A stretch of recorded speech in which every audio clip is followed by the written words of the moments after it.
Hello, everybody. Hey, hi, hi. How are you all? I hope you're doing well. Look, um, I'm Trooper SJP, and this is the Academic Foxhole, and it's Thursday, and we're doing our Mac gaming, which is hernias and hypothermia, which is the long dark, and I have 1,000 things I want to tell you all right now. So I understand that let me just say the first part so I don't get distracted by all the things I want to talk to you about. We're going to do a giveaway, and our giveaway for today is Age of Wonders Planetfall. That is our giveaway. Age of Wonders Planetfall. That's going to be our giveaway for today, which we'll probably do around 8:30, and we'll probably stream until about 9:30, which allows me to get off the stream to go and get some work done. We'll talk about that later. In time enough for like Hawkeye to go and host Critical Role, get off and do the hosting and all that business. So those are all of the business things that I wanted to say before we talk about all the other things. Yes. Okay. You're going to go right to the store. Go to the store and bar Garwin. So this is what happened with the Long Dark. This is what happened.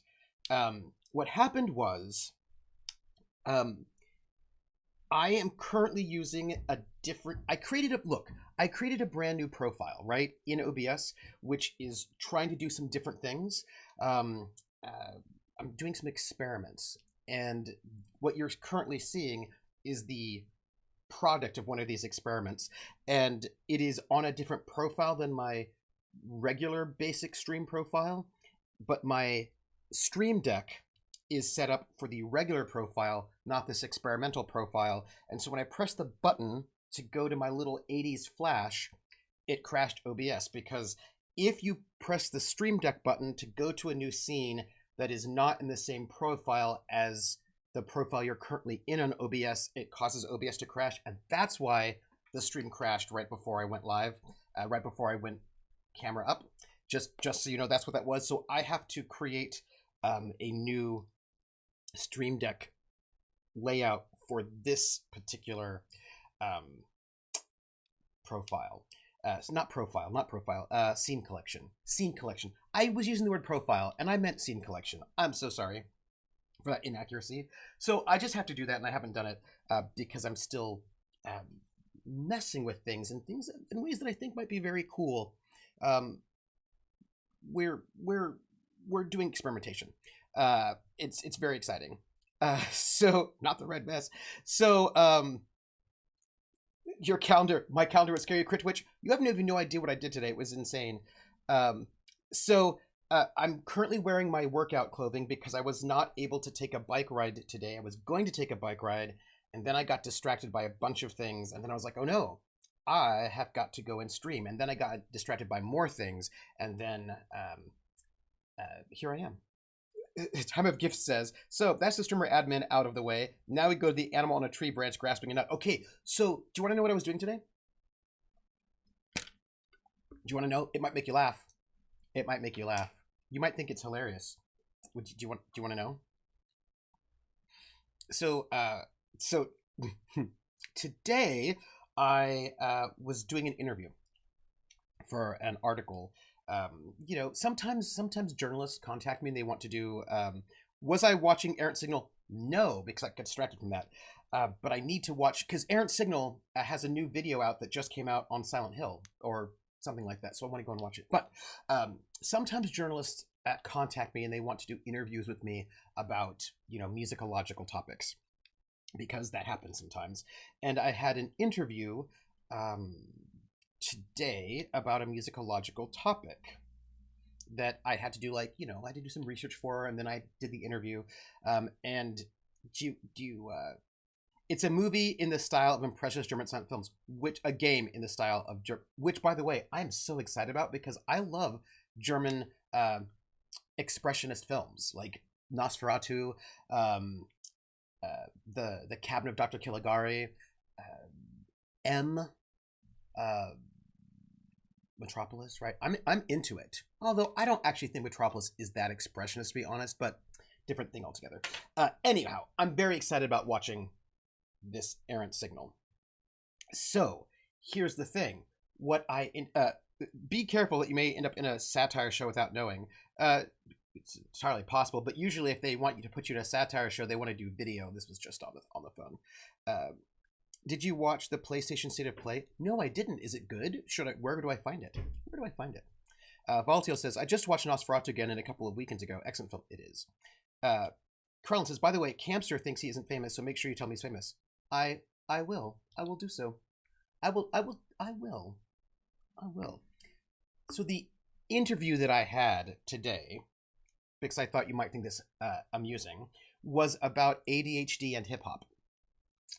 So that was the topic on hand for today. In the interview was about ADHD and hip hop, and because there have been a number of a couple of albums and a couple of hip hop artists that are very that are rapping about having ADHD and talking about having ADHD. So that is a topic, and people, they wanted to ask me what I thought about that and thoughts, right? And if it's related to the pandemic. Is ADHD disproportionately represented among hip hop artists? I don't think so. No. Actually, I don't think so. It's just that right now, in the last couple of years, so two different artists, hip hop artists, have made albums about ADHD specifically, and some people have been sort of talking about having ADHD. So there's some discussion about it, and so people often say things like, "Oh, so now ADHD is a thing, and it wasn't before." And like, what's going on? Why is it a thing? Is it because of the pandemic? What's going on? And I was like, no, I don't think any of that's it, actually, right? So the whole conversation I was having took a very different direction than that, because I actually don't. I mean, I think the pandemic might be related to some of these things only insofar as being such a many people are now getting diagnosed with a number of things that they've always had but did not realize it because their coping mechanisms no longer work in the middle of a pandemic, and then they're like, oh wait, something's going on. But that, I don't think it's actually about that at all. I don't think that's what it's about. Mikkel Kessler, the boxer sister, Lena, has ADHD too, so we are many. Hello, Roller. Techygm says, it's almost like more people are becoming comfortable talking about their mental health struggles, right? So, and of course, that's also one way of like thinking about it, that there's less stigma around mental health, and so people are talking about it more. We're gonna call it 20 things, but I actually think it's also not that. I think there's actually something else going on. But I'm gonna turn this down a little bit because I think there's something else going on that we should probably think about. It was streamed live today on Twitch and YouTube. Oh, there'll be VODs? Oh, Hescape, will you, put a link to,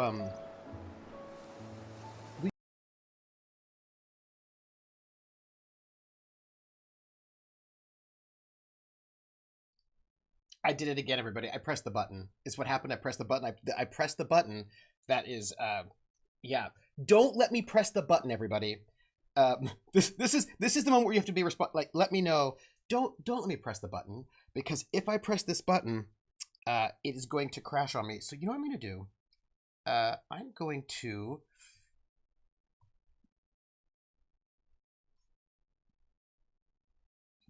okay. It turns out that I created a provisional. Okay, so this is what happened.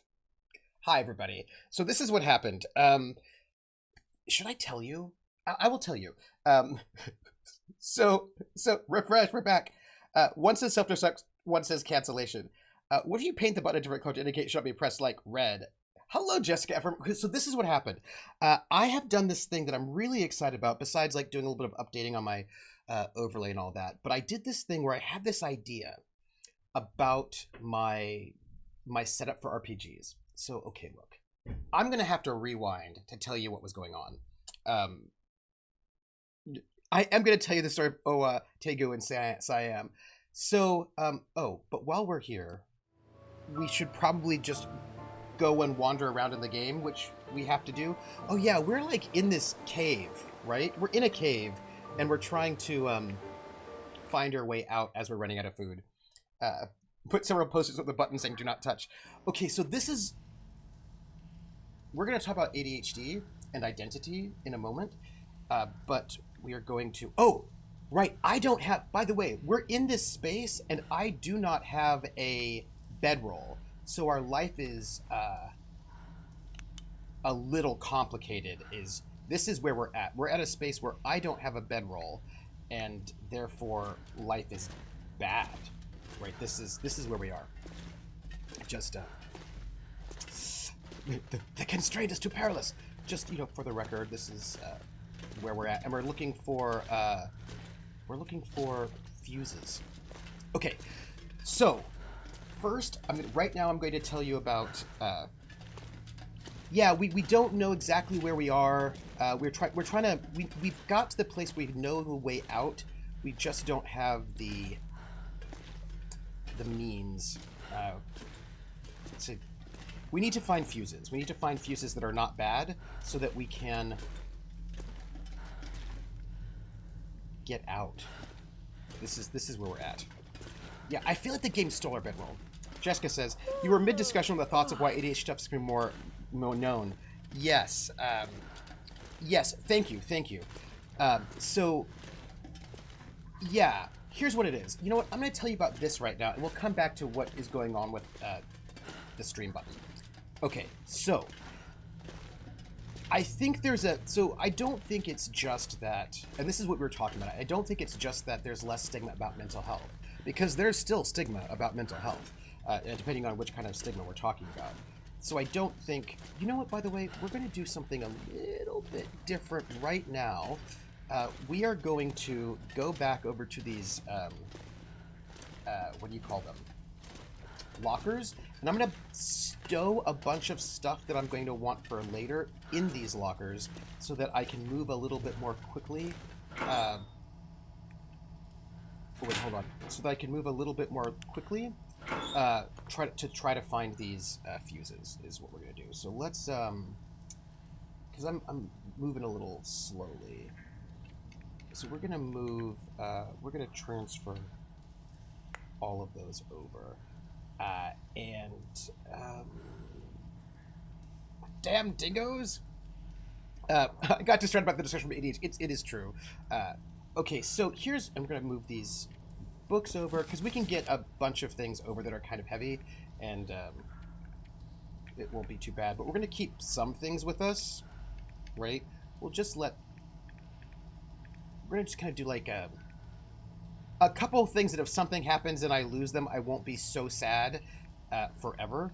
So we're going to go with just a couple of things that I will not die if we don't have them, like those. Oops. And maybe also this. I will be sad if I don't have this wolf pelt, but I think we can lose it. I want to get under 50 is my goal for the moment. I know you're tired, but we can't. There's no sleep for the wicked, i.e. people with no bedroll. So, but we do have energy drinks. So there's that. And we do not need this can. Or we have 1 cup of coffee, which is not bad. Let us also dump. I feel like that is going to be. Oh, hold on. This hat and this arrowhead, and I think we're going to just kind of keep it at that right now. We're not under 50, but we're close. We're close. People realize that ADHD is more than a little boy who cannot sit still for 5 minutes and wrecks a class. So, okay, so here's what I'm thinking about, right? So we've dumped some stuff here. I think that'll get us moving more quickly, I'm hoping. I mean, okay, hold on. We're going to, even though I don't like it, we're going to try to get ourselves oh, gosh. What is happening with us? Oh, our carrying capacity is going down because we are exhausted, and we can't sleep, so that's real bad. So we're going to just. I need to lay down. I know, but we don't have anywhere to sleep because we don't have a. We're gonna take this energy drink. At the moment. Yeah. And let me just drop something else because, okay, actually, we may not need to drop anything else because we have an energy drink. Yep. Nope. We're gonna have to. I just want to get us under 50 because I feel like if we get under 50, we'll be in a good spot. I just don't want to drop anything really, really important just in case like something really bad happens. Why don't we we might need those flares, and we'll just store this second flashlight for the moment. Okay. Hold on. Maybe I will find a bedroll when I look for fuses. Techygm says, "Oh, agreed. It's a confluence of things. That means it's coming up more in popular media. Better mental health care access, people feeling more comfortable, plus the pandemic making people realize that A, life is short, so make the best of it now. B, health needs to be taken seriously, and C, we're not on top of things in our lives as we think we are, and 1,000 other things about all that. Yeah, sure." And then Roller says, "My mind has always required some sort of stimulation with puzzle stories." So I'm also going to say I think there's something else that's happening that I think is important that, I don't know, maybe it'll be controversial. I don't know. DSP says, "Trooper in the dark, let me drop this backup flashlight inside that hacksaw, because what if I need the hacksaw?" Yeah, what if I need the hacksaw, though? Because, I might need it. And, I mean, maybe I'll need that backup flashlight, too. I don't know. But we'll find out. Look at this right here. I wonder how heavy fuses are. I bet there's a fuse here that I can get fuses from. And it's a burned out fuse. We're gonna take it, although I don't know if I can actually use these burned out fuses. It's quite frustrating. Because, you know what? Hey, I have an idea, by the way. I'm going to take this burned out fuse as well, which, I also... and we're going to put the burned out fuses in this empty locker, because for all I know, we might be able to do something with them at some point, but maybe not. I figured we can at least make sure they're somewhere reliable. And... yeah, okay. Are you okay? Oh, yeah, I see you.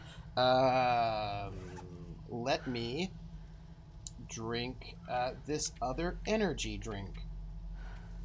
Look, this is real bad, everybody. Like, I'm not excited about our situation that we're in right now. Go energy drink. Woo! Yeah. Women are often the inattentive type and underdiagnosed. I found out when someone saw the symptoms in what I was telling about, like, I can sit and draw for 8 hours without a break. I mean, there are a number of people who are underdiagnosed with ADHD. By the way, we're up here, so we're going to continue being up here for a while. Okay. Well, just because the only reason why I'm doing that is because I don't have sleep, and we're in a really, really bad way. What if we need that other flashlight? We're going this way. No. Okay. Okay, so, alright, so here's what I was going to say about ADHD and the rise of sort of discussion about it. And this, I don't know if this will be controversial or not, but this is a thing that I think is true. So, this is a thing I will tell you.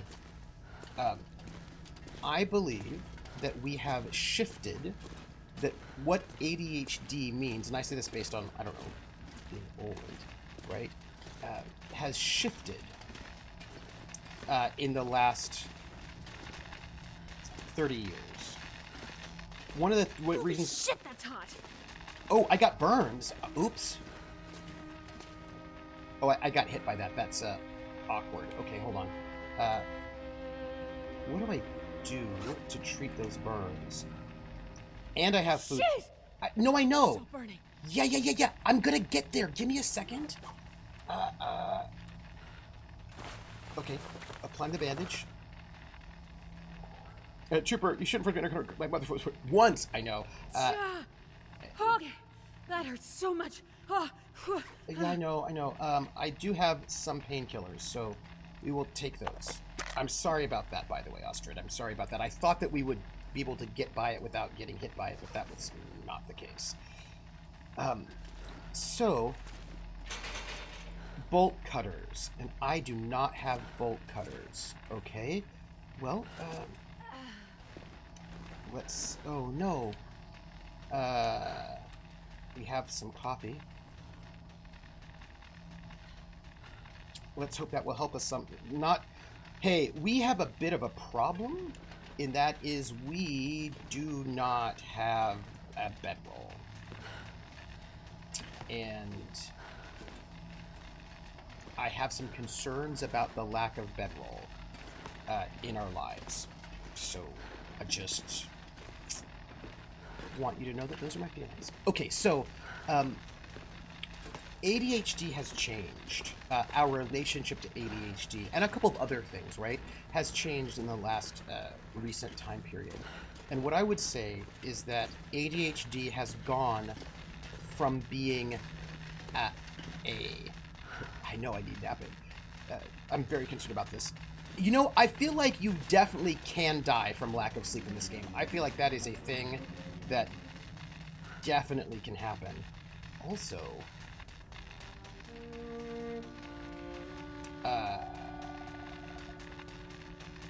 where exactly? Oh, dang it. I have some concerns.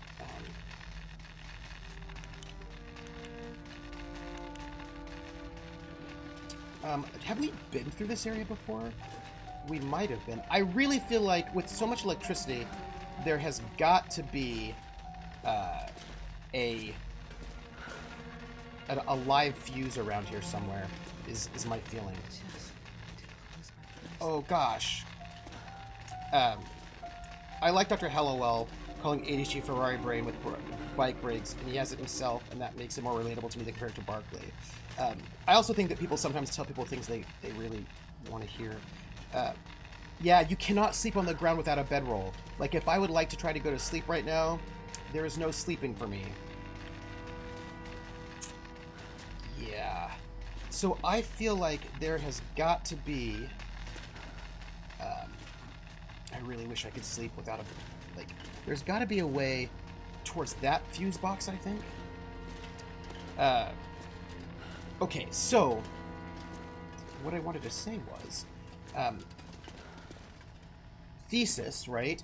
That ADHD has gone from being a condition you have to being an identity, right? And because it is now an identity, it is something that people are now talking about more, right? So it makes more sense to put it in music and have it be more present, because people are now identifying it as an identity rather than a condition. And I think that this sort of shift from condition to identity is actually really quite significant in terms of understanding, oh gosh, understanding the very significant ways in which ADHD discussions have changed. Let's hope I don't get burned by this. Right, and so what does that mean, condition versus identity? Let me go over here. I'm familiar of someone who stayed awake active for 36, 48 hours, walking down the street until they realized they were on the pavement feeling sore. Okay, hey, everybody. Is there a fuse here that I can get access to? I think I can use this. Look, I've got one. What is that? Oh. Hey! Hey, guess what? Guess what, everybody? Let's save. Even though we're in a terrible, terrible position. Like, we're in a terrible position. Like, a bad position. But we're going to save anyway. Just because it's probably not a bad idea to do so.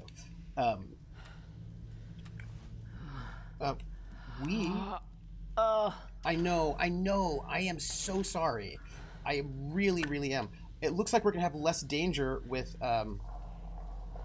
electricity now. So that's good. Painkillers, I'll take it. Cloth, that's great. Okay, well, I think the question now is, I'm so fatigued. There is still electricity in that water, though, so that's not great. I want to sleep. Not me personally, but I would like Oster to sleep, and I'm concerned about that. I'm going to read chat at the moment and see what you have to say. Yeah, I won't get burnt on the way back.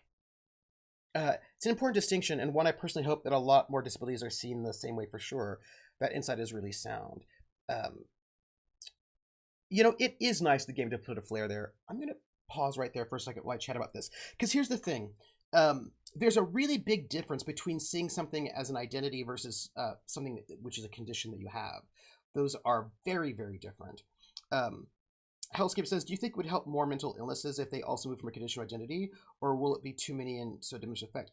Really, I don't think... there are pluses and minuses for both, and people exist in different ways, right? But the question becomes then, what is an identity? I think before we answer that question, you have to sort of think a little bit about what an identity is versus what is the function of an identity. Roller says, anyway, that person blacked out for an undetermined amount of time only to wake up, see someone walk past them. Oh, ooh, oh, interesting. So there are a couple of things about identity that I think are important to think about. At least how identity is working, what it does. No, we can't craft a bedroll. It's actually really bad. We're in a bad way. So I'm going to talk about identity for a second while this screen is up, because this way I don't have to think about it. Identities are to be embraced while conditions are to be corrected, and both approaches are fraught. Yes, but even if it's not corrected, there's a difference between being yes, Krellin, yes. Conditions are to be corrected and identities are to be embraced, and both those things are fraught. Although I suppose you could have, there are things that are not identities that are also just things about you, and that are also not the same thing, right? Like something could be not a condition, but just like a thing, an interest, a hobby, a note, without being an identity. Like those things are like identities are actually different than that. DSP says, as someone who struggles with depression and who knows many people who are on the spectrum, identifying too closely with a mental illness can actually be problematic because it can justify not trying to improve. At the same time, not identifying with it at all can lead to not taking responsibility for the results of your actions. Yeah. Yes, absolutely, Krellin, yeah. Rissa says, we're seeing more talk about neurodiversity at work, although the webinar they presented was more for parents of autistic children. Whether or not to share having ADHD or something at work is still new territory, right? And so what I would say is this. And so I want to talk about identity in this way. So this is like, and the things I say some things that people are like, about this, but like you have to understand what I mean by identity, right? Something cannot be an identity, and that doesn't mean it doesn't exist. Although we tend to have a bit of a problem that tends to be that way as well.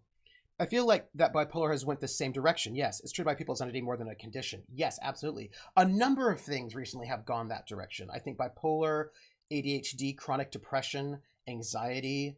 There are a number of things that have become an identity. Jessica says, I mean, identity is person first, especially in language. I guess how I interpret it. You can't improve having ADHD. You can get better coping mechanisms and understanding. So it's tricky, right? Because there are debates about this in different disability communities about language, right?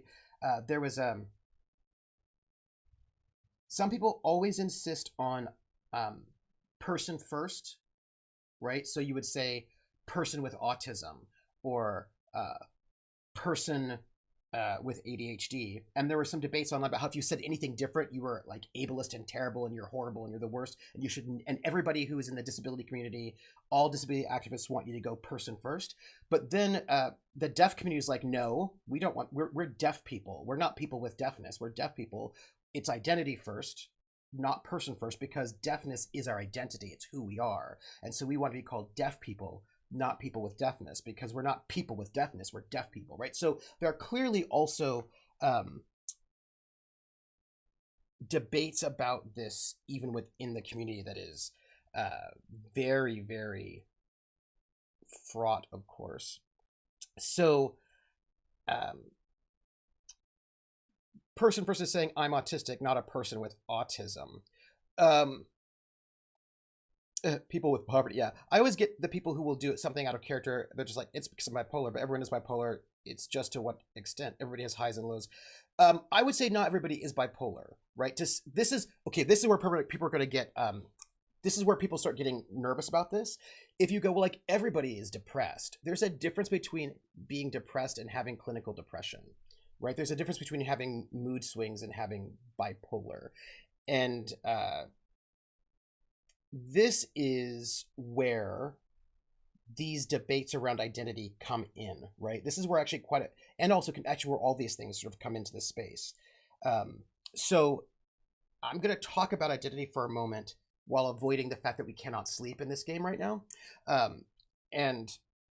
This is going to get so messy. Absolutely. I'm just going to go and check myself to make sure I've not been misunderstanding everything ever. So what is the function of an identity in our current society and structure, right? I would say, although there are multiple purposes, I'm going to think about two things, and that's care and community, right? So these are the two things I think about: care and community. Now, and I'm going to use care. I'm going to expand care for a little bit, and some of this has to do with some of this discussion has been coming up around queer identities, and that is this: with the exception of religion, which is its own separate thing legally, protection for people with religions, in our system, whether or not you are protected from discrimination, person versus identity language is very difficult depending on the disability. Yes, it is, Techygm. I've had to catch myself sometimes with language recently as I mostly use person first, but now I work for a hearing aid company which caters towards customers who lean towards identity first language. Yes. Yeah. And yes. So, and like, there's just no consistency here. So in our legal system, you can only be a protected class when it comes to civil rights if the thing that is being discriminated against is something that is inherent and non-changeable, i.e. it cannot be a choice, right? So this is one of the reasons why queerness is often framed as being an inborn trait. I was born this way. I did not choose to be this way. Why would I choose to be this way? I cannot choose. It is an inherent genetic thing that I am queer, and it is not flexible or fluid or changeable, because the minute it's flexible, fluid, or changeable, legally you become, it's not so great in terms of legal standing. Ice Bunny, ADHD is your genes. I'm going to note that there are people who are going to say that as well, and that is part of this whole situation. There are other people who actually don't think ADHD is in your genes. They think it's something different. They think it's that it's not genetic, that it's physical, right? But I mean, look, there are debates about ADHD. Is it genetic? Is it a physical condition, or is it a mental condition that's not a physical condition? Is it there are debates around this. And the point is, when people are arguing that ADHD is genetic, right, that it is genetic, what they are doing is arguing along the identity model wherein our legal system is based, right? Carlin says, yeah, I remember when Bill Richardson stumbled on that in 2008. He said homosexuality was a choice because he's completely fine with homosexuality. He thinks it's something someone is free to be, but that was the wrong language to communicate comfort for the community. Yes. And legally, right? And not even just comfort, but just also just legal. And Ice Bunny's like, it gets passed down in families. Yes, and Ice Bunny, I understand that body of literature that ADHD is genetic, but there is another body of literature that does not treat it that way. And I also understand that people for whom who work on this model really insist on it being genetic. And I have to note some things in here. It's really important because there are pros and cons for all these approaches, and also genetics are complicated. DSB says, there's a genetic component to almost every mental illness, yes, but many people with clinical depression have managed to improve through behavioral changes, and there are also many people who are depressed because of chemical imbalances in their brain. Yes, right? This is true of many mental illnesses, right? Is it genetic or is it a chemical imbalance, which may not be genetic, right? So like there are a lot of different elements, right? Wait, why legally does it have to be a non-choice to be protected? Why should... Max Ryder, that's a really great question, but that is not currently how our legal system works. The way our legal system works is that it cannot be a choice-based thing. The only choice-based thing that we get protection for is religion. Everything else, yeah, right? And so Cron's like, the law only protects traits that are inherent and immutable. And I wish they didn't, but that is currently how our, and that's currently how our law works, which means that when people want legal protections from discrimination, they tend to have to argue that the thing that they're being discriminated against is not a choice, right? That it is inherent, that it is genetic, that it is something that is inherent and immutable, right? So that's something they can't do anything about. So part of identity, right? Part of identity language being about immutability is about protection from discrimination. Bigotry is undefendable. You know, you say that, Max Ryder, but a lot of people don't think so. A lot of people think that discrimination against some people is okay. A lot of people, actually, right? And those people can go fuck themselves. I appreciate that. Because otherwise Republicans are going to use anti-bigotry laws to defend their choice to be bigots. Yeah. And I think about, for example, a really good example of a sexuality that has not been able to claim that it is immutable, that does not have protection, and that people do get discriminated against, and that would be kink, right? If you think about the kink community, there are people who are like into BDSM, and they get their kids taken from them, right? You know what I mean? And BDSM is used as like grounds for divorce, to take things. Like people who are like kinksters get discriminated against, and there isn't actually legal protections for them. They're not a protected category because no one can claim that being kinky is an inherent immutable condition. And it's kind of okay legally. I do not think morally is okay to discriminate against them, and it's very hard to make a legal argument that they should not be discriminated against. Now, within the ways in which we frame discrimination within our legal system, which I think is messed up, right? It depends on how you define bigotry, right? Because if you want to be tolerant of everyone, that requires something. Okay, when it comes to genetic versus chemical imbalance, a question, since I'm not versed, is certain psychological aspects, can't a chemical imbalance be caused by something genetic? Sure, yes, it can, but not everything is in your genes, right? That's one of the things I think is really tricky, because there are people who are identical twins and they don't end up being the same.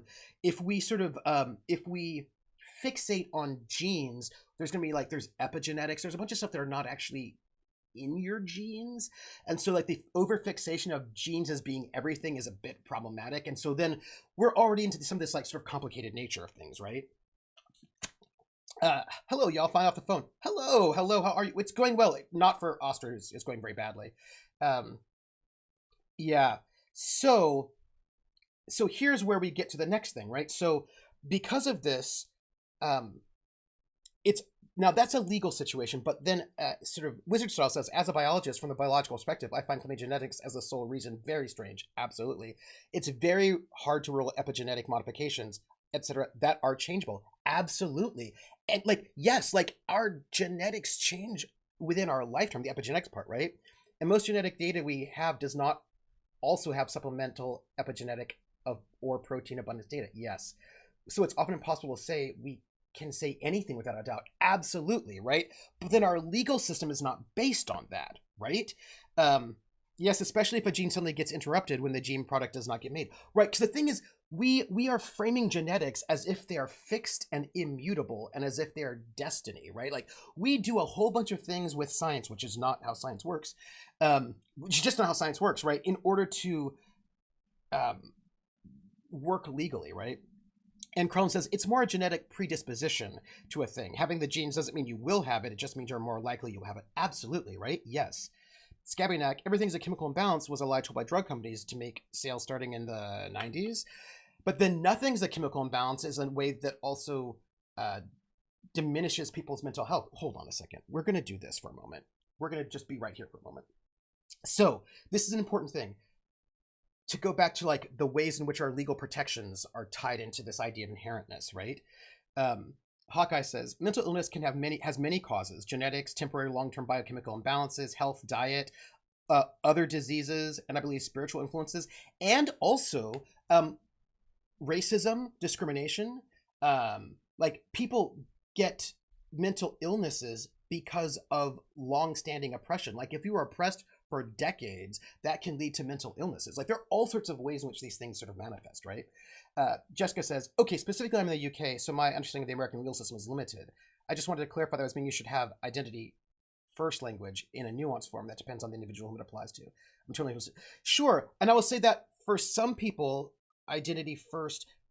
Okay, but the question is, what is an identity, right? This is like the whole point of me saying that ADHD was not an identity and became an identity.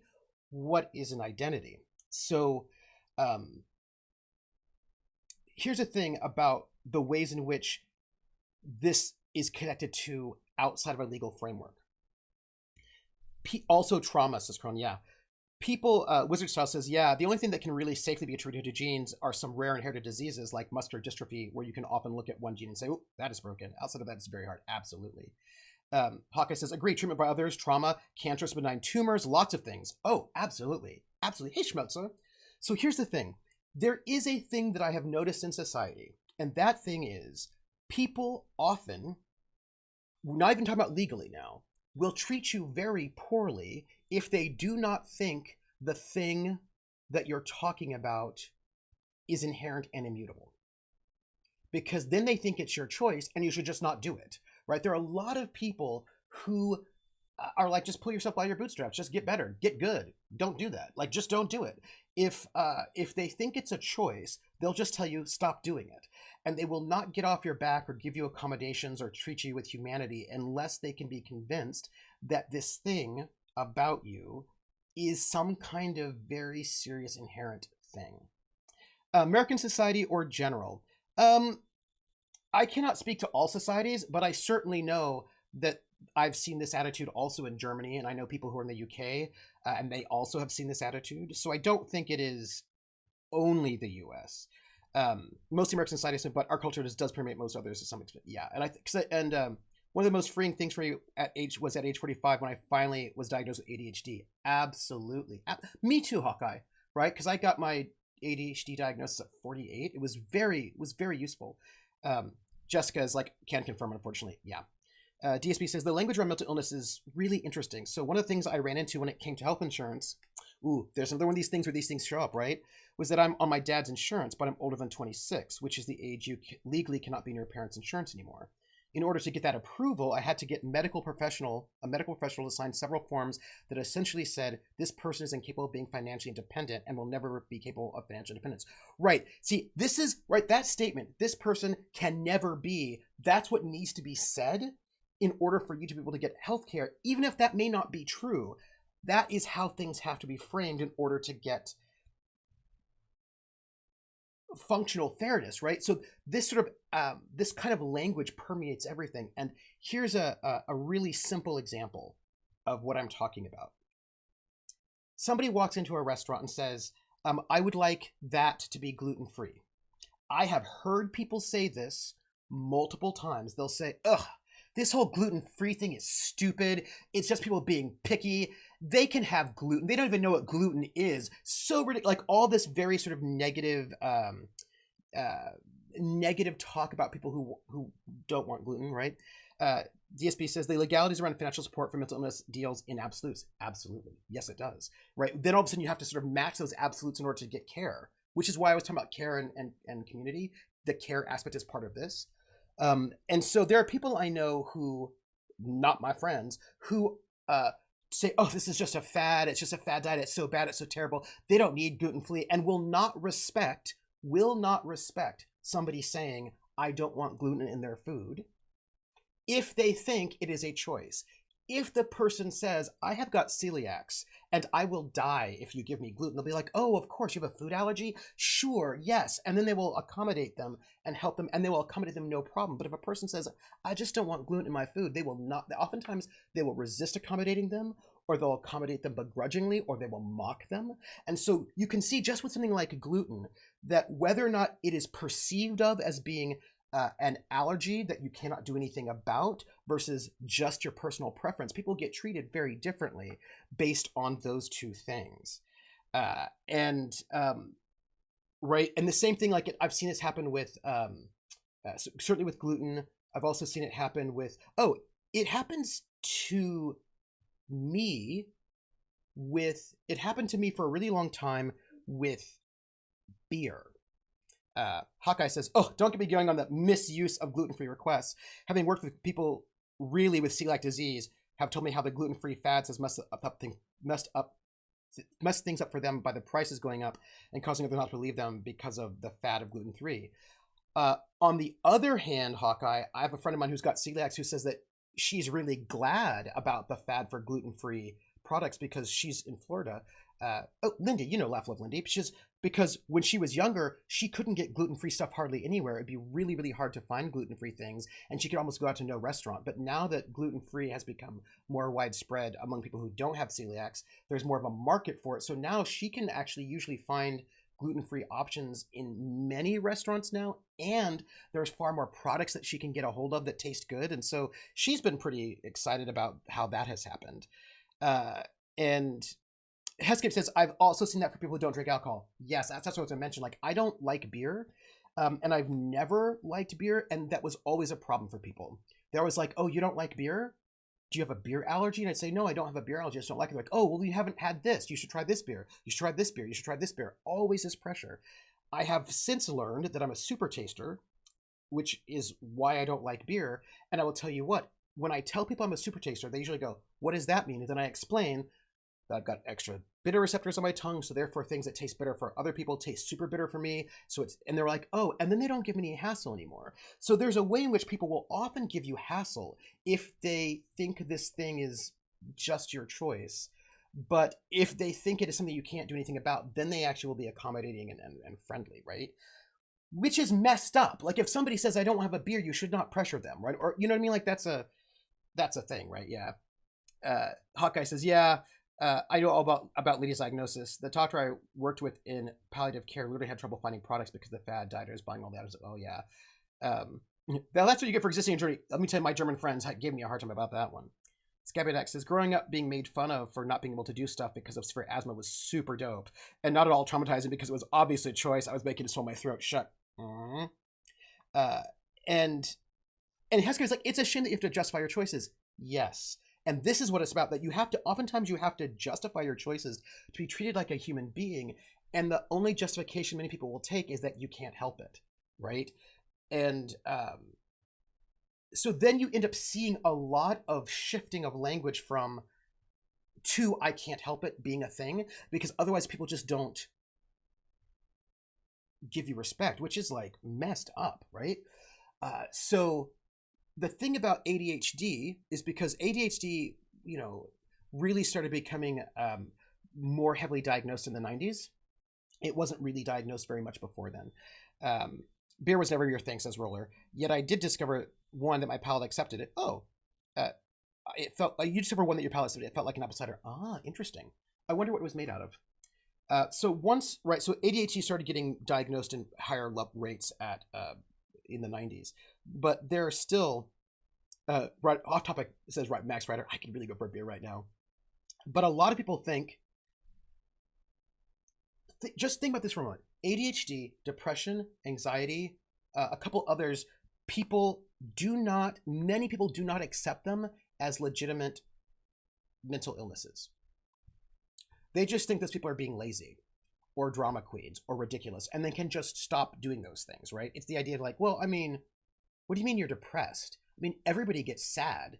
Just get up and do things. Like, just stop being depressed, right? Because they think it's just like being sad. Or, well, I mean, everybody gets distracted. So, you're just being lazy. You just need to concentrate more, right? So people will often frame these mental illnesses as actually just being something that is just whatever. Anyone can just do it. And so the pushback has to be, actually, no, I can't, right? Yeah. And DSP says, but also people don't really accept that's just how they are for things that are more intensive to accommodate. That's true. Like more severe autism or Down syndrome, absolutely. There are many people who simply refuse to acknowledge those people who cannot advocate for themselves. Absolutely. Yeah. Scabiac says, my sister got diagnosed with ADHD in the early 90s. You can imagine how bad hers is to get diagnosed as a girl back then. Oh, yeah, I can imagine. Luckily, the school was willing to make a couple of accommodations and wouldn't, what, her grades went up. Yeah. Hawkeye says, many sadly think we use it as an excuse. Yep. Like I told my daughter that she was diagnosed with ADHD. It's a reason, but not an excuse. Think of it as an advantage in doing certain skills. Yeah. Why do I hear capitalism calling? Oh, absolutely. Yeah, we will accommodate you as long as it doesn't get in the way, right, with our capital. Absolutely. And so there's a way in which, because of the fact that people will often not respect you or accommodate you or be kind to you unless they think, if they think this is a choice of yours, people often will move into pretty absolutist language in order to get basic, decent human respect. And even that doesn't necessarily accommodate it, right? And I think about this with the idea of being gay as a choice. Everyone's like, it is not a choice. Yeah, also fuck capitalism, right? Like, it's not a choice. There's no choice. Why would you ever choose that? It's clearly genetic and not a choice. And people are going to say what they're going to say. Everyone's going to think. But here's the thing. So what if it were a choice? So what?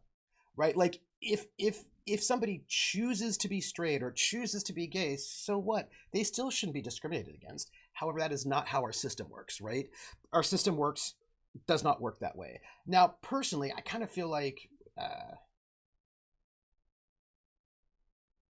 you know what I mean? Like, I don't think people make choices, right? Like, there are people who have chosen to stop being Catholic and start being Baptist. There are people who have chosen to switch religions, and we respect those choices legally because it's under a different amendment to the Constitution. And I feel like just because it's a choice doesn't mean it shouldn't be respected. That is not, however, how our legal system works, sadly, right? So that's one thing about sort of the shift to identity, is that when you shift to identity, it becomes, you can make a case, right, that it needs to be recognized and accommodated, where it is when it's not yet an identity. Very often people can just dismiss it. So that's, I think, one of the shifts for identity with a number of mental illnesses. And actually, if you think about this, it makes a lot of sense, right? Because with physical disabilities, people can be like, oh, right, clearly that's a thing that is, you have one leg, ta-da, right? Like, clearly. But with things like depression, ADHD, et cetera, people often just had a hard time accepting that's even real. Or chronic fatigue syndrome, a number of things are just like, nope. So a lot of this identity, like sort of identity language around it became really important for people to get accommodations at all, right? Because people, they need accommodations, right? They need accommodations, and without this sort of shift in language, systems would be hard to, are very less willing to accommodate, right? Atomic, Hawkeye says, too many people on all sides are okay with choices as long as it agrees with theirs. Yeah. Max Ray says, life, liberty, the pursuit of happiness. DSP says, also another thing that's infuriating is the reaction to people who learn to deal with their mental illness, find medications that allow them to be more functional. Those people get held up as proof that it can't be that bad, even if you can't help it. Just get a therapist. Yes. Without regard for the cost of diagnosis and care, without acknowledging that maybe medication helps but isn't sufficient, or that it's still not the same, right? That it's still actually very hard. Krellin said, a lot of mental illnesses are just symptoms of existing under capitalism. Under different models, they just be different operating systems, some situated for some tasks better than others. And this is interesting, which is not to say they don't exist, right? It's just that whether or not they're going to be problems differs based on the system you're in, right? And that's also a thing that is, how do I put this, is hard in terms of argument to sort of say, because what you don't want to say is there would be no mental illness. What you don't want to say is people would not have clinical depression if we didn't have capitalism. That's not what you're saying, which is how people would interpret that statement. They'd be like, oh, so if we didn't have capitalism, nobody would have mental illnesses. No, it's just that people would still have stuff going on, but how it impacted their life would be different, right? Like whether, like, because the thing about like mental illnesses is whether or not it makes you non-functional, and whether or not you're non-functional depends on the kind of society you live in. Sometimes, not always, but sometimes, right? So those things are all like, connected in different ways, right? There aren't spaces inside capitalism for me exists. Yeah, right. Yeah, the part I'm emphasizing is illness. Exactly. It wouldn't be illness in different systems. They'd be differences, right? And I think that's because illness has like judgment attached to it, right? So, right. And so then the other thing that I would say, right? So identity, right, there's a lot of situation about care, getting access to care, being recognized, right? All of that is part of the care part. Hello, Toyboat Sailor. Happy Pride Month. Okay, back to the discussion of the day. Happy Pride Month. And then the other thing, I love those pride symbols that you got going on there, Toyboat. And then the other thing that's important about identity versus, like, say, a condition is community. The reason why people have identities is not necessarily for themselves, which, I mean, certainly it's useful, but often I think what makes the difference between an identity and not an identity is community, the need for it, right?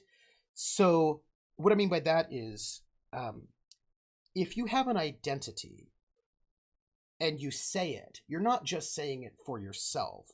You're saying it because you want to find other people like you or to be seen, right? So an identity in really ways is not necessarily about you as an individual, but it's about the group that you belong to or would like to belong to.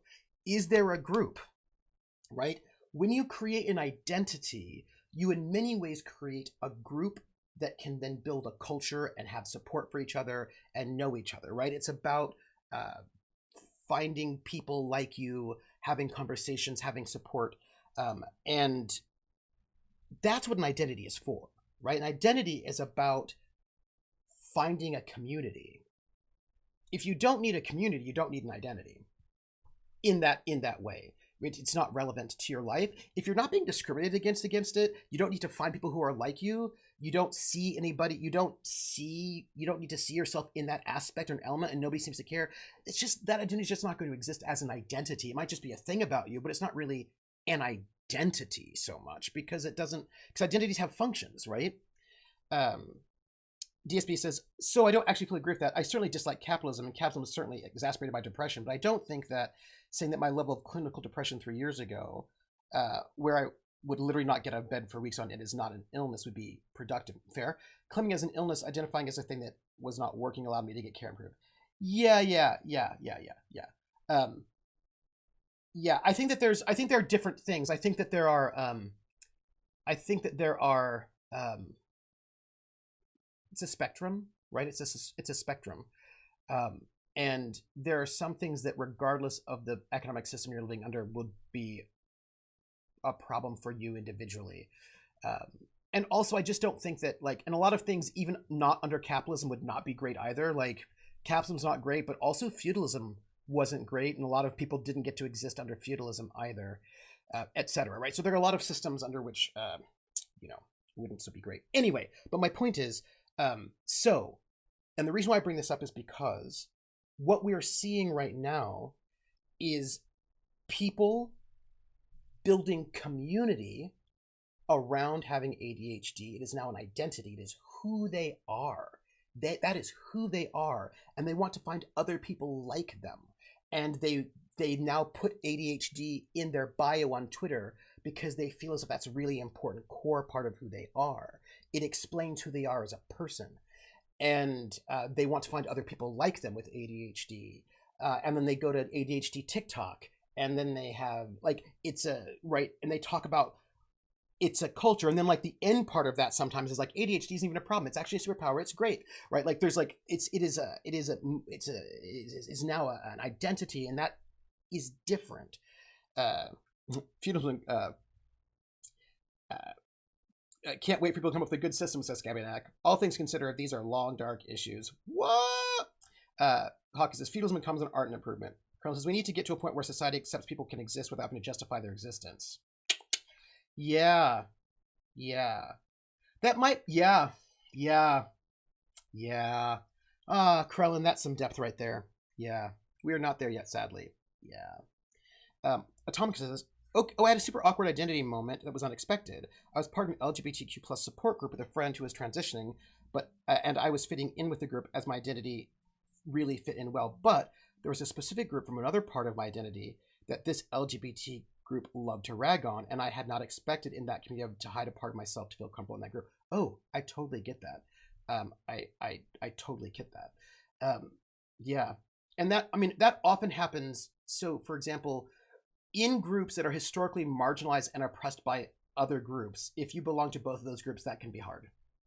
You know what I mean? Like, so I think that the classic is fundamentalist religions. A lot of fundamentalist religions were the driving forces to, they're like, people who are gay are sinners and are going to go to hell, and use that as, and were main campaigners to fight against gay marriage, equal rights, et cetera, et cetera, et cetera. And so a number of people who are queer, many of whom were religious and had been, put into conversion therapy by their parents, had been abused, right? Using religion as the tool for that abuse, say very unkind things about religion because of their sort of trauma. And because many of the representatives of that religion say things like, we hate you.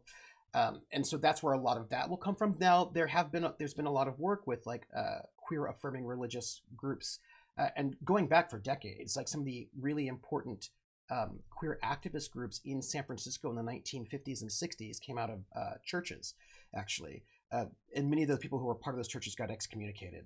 So that was awkward. But that's one of those things where it gets to be like, that's a reaction to oppression, and there's a long-standing thing that goes on there, which is not to, it's not an excuse, it's an explanation, I suppose, right? Techygm says, a great example, re-identity, is the disability spoonie community, which revolves around the spoon theory, a way of helping to explain the lack of mental physical energy that comes from a number of disabilities. A huge community has sprung up around it simply from a disability blog post that resonated with so many people in 2003. Absolutely. And that so creates a culture of language and sort of community fellowship, right? It's important. Hescape says, living in the UK, people also don't take into account the waiting times to seek treatment. Yes. A few years ago, I had to seek therapy again. At the time, the waiting time was 5 months to see a counselor. Wow. And 2 years to see a psychiatrist. It's not just as simple as just go and get some help, right? And sometimes people can't even afford it. Scabiac says, oh, don't worry. Now they just complain that young people don't show up on Sundays and tithe.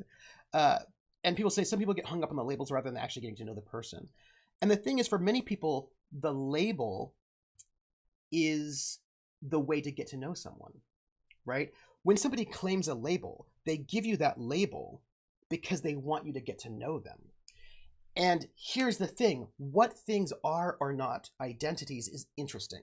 For example, ADHD was not an identity in 1990.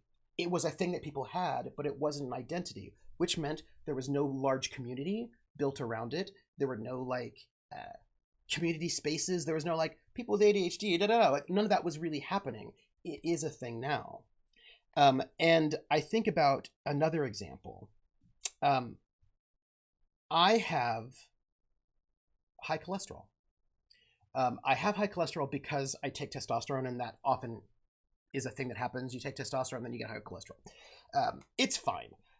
I'm going to note that having high cholesterol is sometimes genetic, right? There are people who genetically have high cholesterol. Sometimes it's environmental.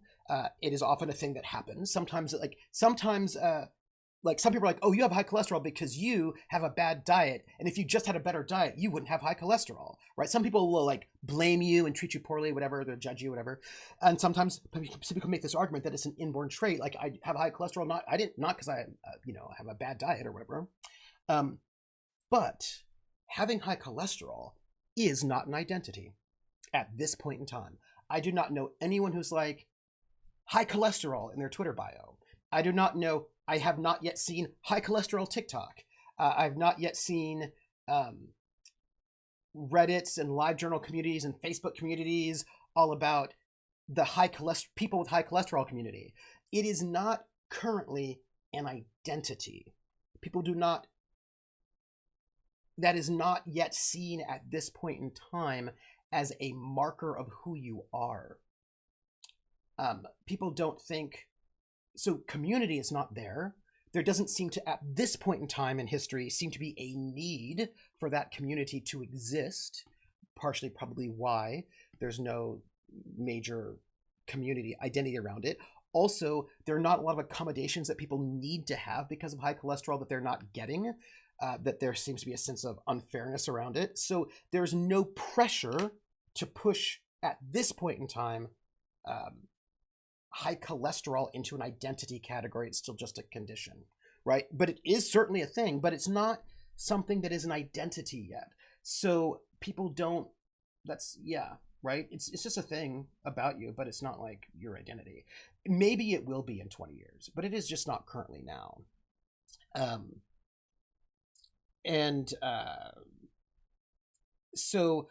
Scabby Deck says, Hawkeye says, that's why my old church in Florence's biggest service was on Saturday nights, led by the former owner of a tattoo parlor. Oh, that's so interesting. Atomic says, oh, can I suggest a thing I've seen advertised everywhere that from everything I've heard is pretty legit for therapy? Sure, please. I just liked it advertised, but I've heard a lot of good. Absolutely. Krillin violently agrees in fatness, though fat is becoming an identity, right? So Krillin, that's really interesting. And Krillin just brought up a really good thing. We can see it happening with fatness, right? So as with cholesterol, I'm like, you know what I don't see? I don't see lists of 20 celebrities who have high cholesterol. Like, I just don't see that list.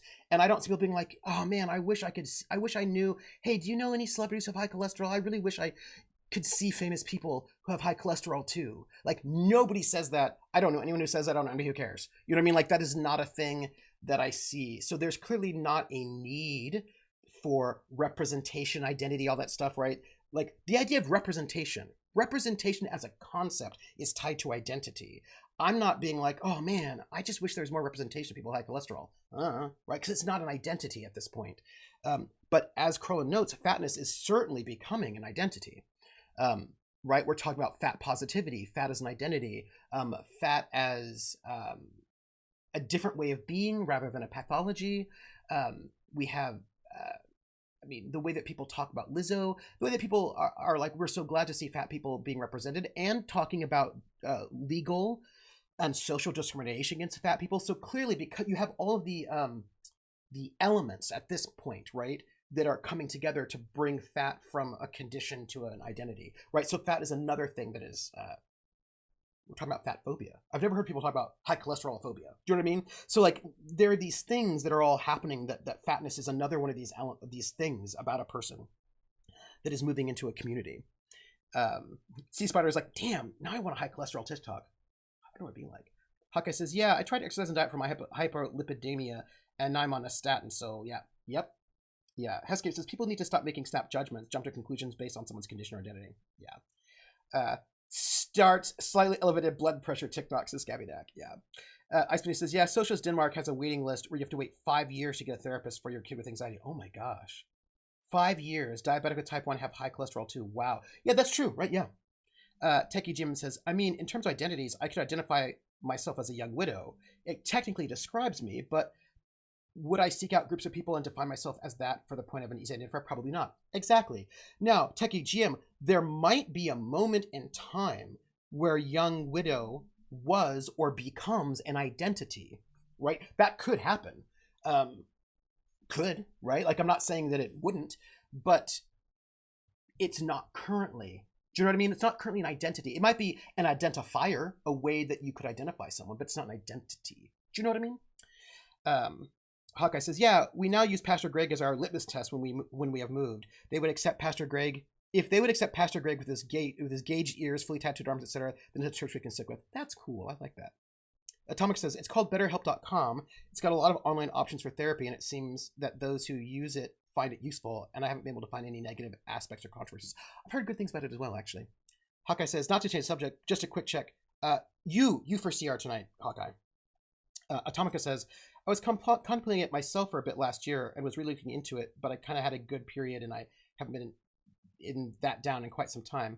Could probably still use it, but I'm a cheap bastard when it comes to my own health. Take care of yourself.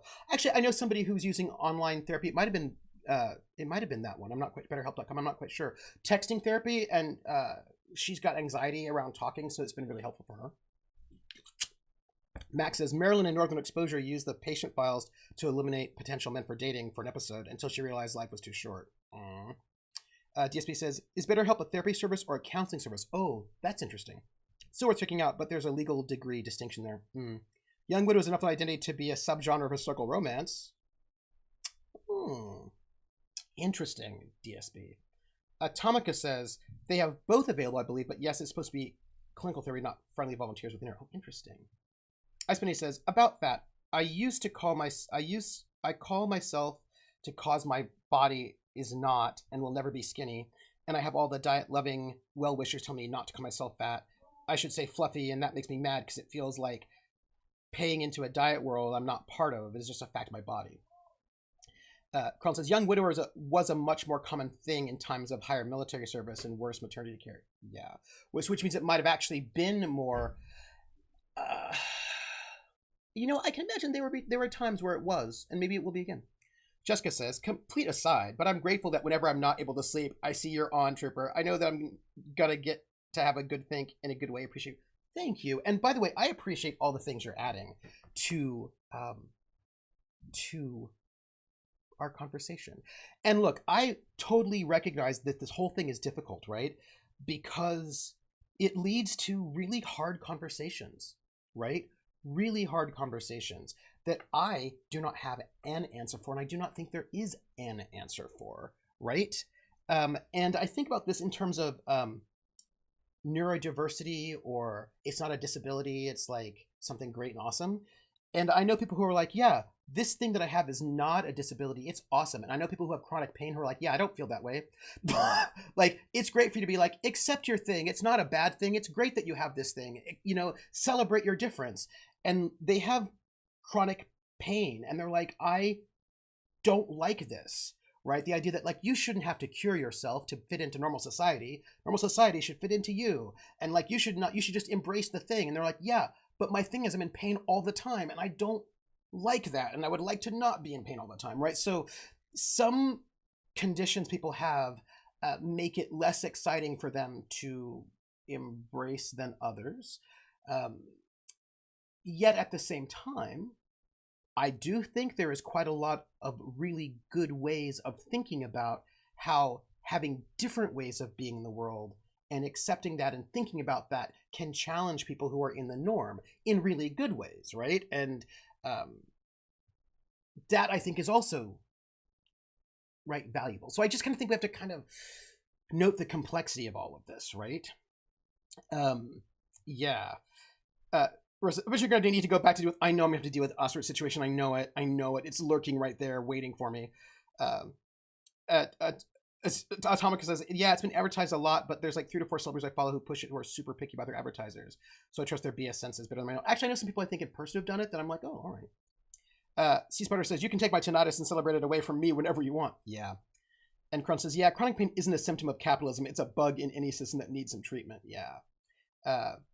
Oh no, something bad in the game is waiting for me. Something really bad. I'm alone in the dark. It's long, and I cannot sleep because I do not have a bedroll, and I'm exhausted in the game. Hawkeye says, having worked in palliative care, chronic pain is tricky depending on what the root cause of the pain is. Yeah. Walk away, just walk away. Oh, what is that from? Walk away, just walk away. Oh, walk away, just walk away. Oh gosh, what is that from? Yeah. I know it. Max Rider, I know it. Walk away, just walk away. Is it an 80s film? What is it from? Is it 90s? Jessica says, I have a reflex to those sorts of people, and I look at them and I just say, I'm masked for 30 years to fit into your society before I spectacularly burned out. Worked out I was trans, and went even further left, no regrets. Yeah. It'd be nice if problems were simple, Hawkeye, yeah. that was very much, Checky says, that was very much the struggle my late partner had with her arthritis and chronic pain. She did her best to try to embrace her health, but that didn't make the difficult days any easier. Yeah, and also sometimes the language of "I shouldn't have to fit in with you" can be misused, right? Like there are people who are creepy sexual harassers. Let me just say that, who are like, "Oh, you can't. You saying I'm a sexual harasser is ableist. Yeah, I'm creeping on you, but that's just how I am, and I shouldn't have to change how I am. That I'm too touchy and I'm in your personal space all the time and all this stuff. You just have to accept who I am." And I'm like, well, maybe not though. You know what I mean? Like maybe not, right? And that was a whole thing in a certain spaces where a bunch of dudes were basically claiming that people were obligated to date them or you were being discriminatory. And I was like, people don't want to date you because you're misogynist. That's why. That's why. It's because you're a misogynist and you hate women. And you say really awful things about them all the time and people don't want to date you. People don't want to date you. You know what I mean? Yeah. Morality is a choice, asshole. Yeah, exactly. So like it's really oh, speaking of Asperger's, Krell says that's why Asperger's isn't a thing. What's really interesting about Asperger's is here, let me get this. Thomas says, I mean, if it was more of a threat than advice, it's from the movie I'm thinking of, Just Walk Away. Maybe there is Just Walk Away in a Celine Dion song. Also Celine Dion song. There's also Just Walk Away. Isn't that also there's another song, Just Walk Away, as well. Because all the troops that used as an excuse when it was never that. Yeah, and a lot of those people may not even have Asperger's. They're just saying it because they want to get away with something. So a lot of times it's like, but what if a person had Asperger's? What if? You don't know. And I was like, you know what? How about that? What's really interesting about Asperger's is that I know people who have Asperger's. They identify as a person with Asperger's. They're like, I'm an Aspie. It's their identity. And when Asperger's was folded into the autism spectrum, they got really mad, actually, because they're like, you're taking away my identity. I do not identify as someone under the autism spectrum. That's not my identity. My identity is a person with Asperger's. Like that is and so like it's interesting how these things, how identity, right? So it doesn't always go from a condition to an identity. Sometimes something is an identity and then stops being an identity, and then people have to deal with what that means to lose that identity. And either they just like, nope, I'm keeping it no matter what you have to say, or or they adjust, or these things. It's interesting, right? Road Warrior.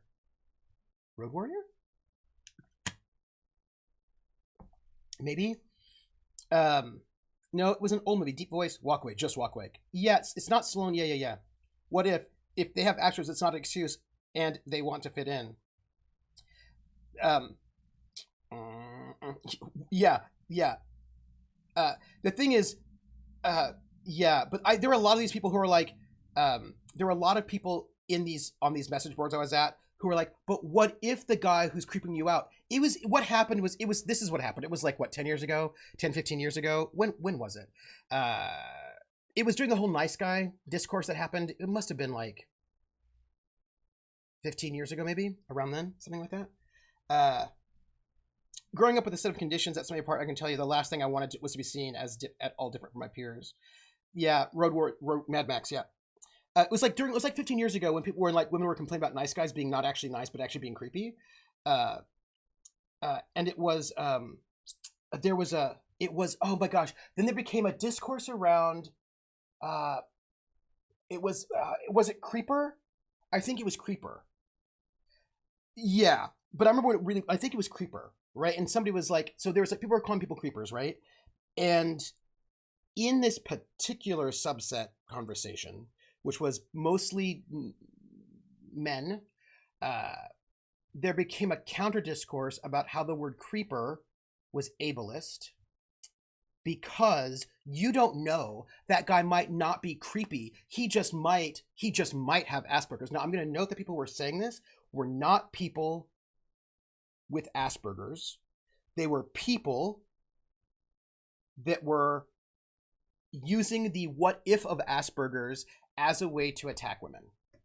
That's who were feeling creeped out by people. That's what was going on, right? They were like,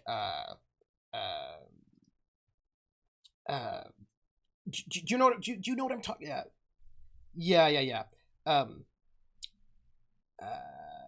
Jessica says, content warning, Nazis. Oh, geez. Look, Asperger's was a Nazi fuckhead whom used that term to pick and choose who wasn't suitable for eugenics. I get why you might want to hold on to that identity, but suddenly this is literally tied into the eugenics that would kill you. Although, so the thing about that, Jessica, here's a pushback against that. People use terms that were once used against them all the time. People reclaim terms all the time. And lesbian, queer, all sorts of terms were used to harm people, but people have then reclaimed those terms, reclaimed the use of those terms and turned them to other things, other terms as well, the N-word, etc. So, like, it's tricky because sometimes words are reclaimed, sometimes they're not, and you know, it's not my place to speak on that word, but I will say that does happen. Odia says, autism is one of those spectrums that is so broad that some people would rather avoid being associated with those lower on the spectrum. Yeah, sometimes I worry about respectability politics in that one as well, actually, Odious, which I think is what you're getting at. I know that I use Asperger's because if I use the word autism, I could be infantilized. Yeah. Listen, Atomic says, creepy's about money. If 50 Shades was broke, it would be an episode of SVU. Although the thing is, DSB says, the nice guy existence is basically, but I do everything for them, and all I expect in return is sexual favors. How is that so hard? Mm-hmm. Techygm says, I have to go to bed. Oh no, but an awesome discussion. Thank you. I'm going to get back to the game. I'm just worried about the dying from lack of sleep. If you need more help with browser struggles, oh, thank you. I will tag you. Huck says, nothing to hate on more than non-professionals trying to diagnose. Nothing I hate more than because they read an article, saw this on the internet, save diagnose. Yeah, there's a lot of that. And here's the thing. No, I think you might just die, actually.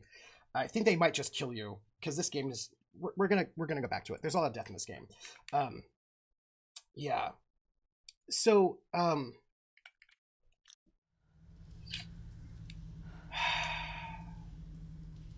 it's bad. It's real bad, everybody. Well, we don't have a lot... Nope, okay. Let's go with, a flare.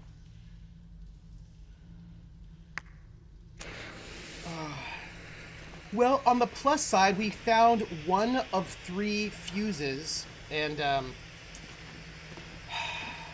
that's something, but we're in a bad way, is what I want to tell you. Like, we're in a really bad way. Atomic says, I had a girlfriend take 1 day of high school psychology, and she tried to diagnose me. Oh, that's so good. Then she was confused, and she became an ex. Understandable. Why don't you have a bedroll? And did you say it back when you could? I think when I woke up after the landslide, I didn't have a bedroll. So I feel like I might have lost my bedroll in the cave-in. And I am distraught by my lack of bedroll. Yeah. I was thinking the sleep bar is one thing that can't kill you. I don't know.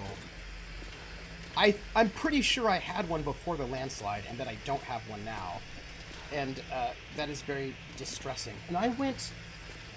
So here's the thing, y'all. Maybe y'all can remind me of of places we've already been. Because we have to, like, search for this whole place now. Ooh! Well then. We just got some bits. Yeah, like, I feel like I lost it, the bedroll, in the landslide. Prax says, as a teacher, I get the ADHD memes. I hate the ADHD memes that people are like, oh, that means I have always had ADHD. Oh, there are so many different learning differences that are not ADHD that share discriminants. Oh, that's also true. Play games is a strong term for inventory management with a bit of silly wandering around. Oh, DSB. It was a cave-in.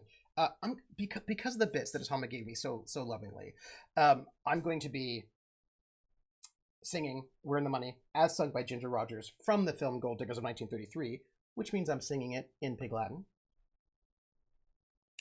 Airway and hey, the anime.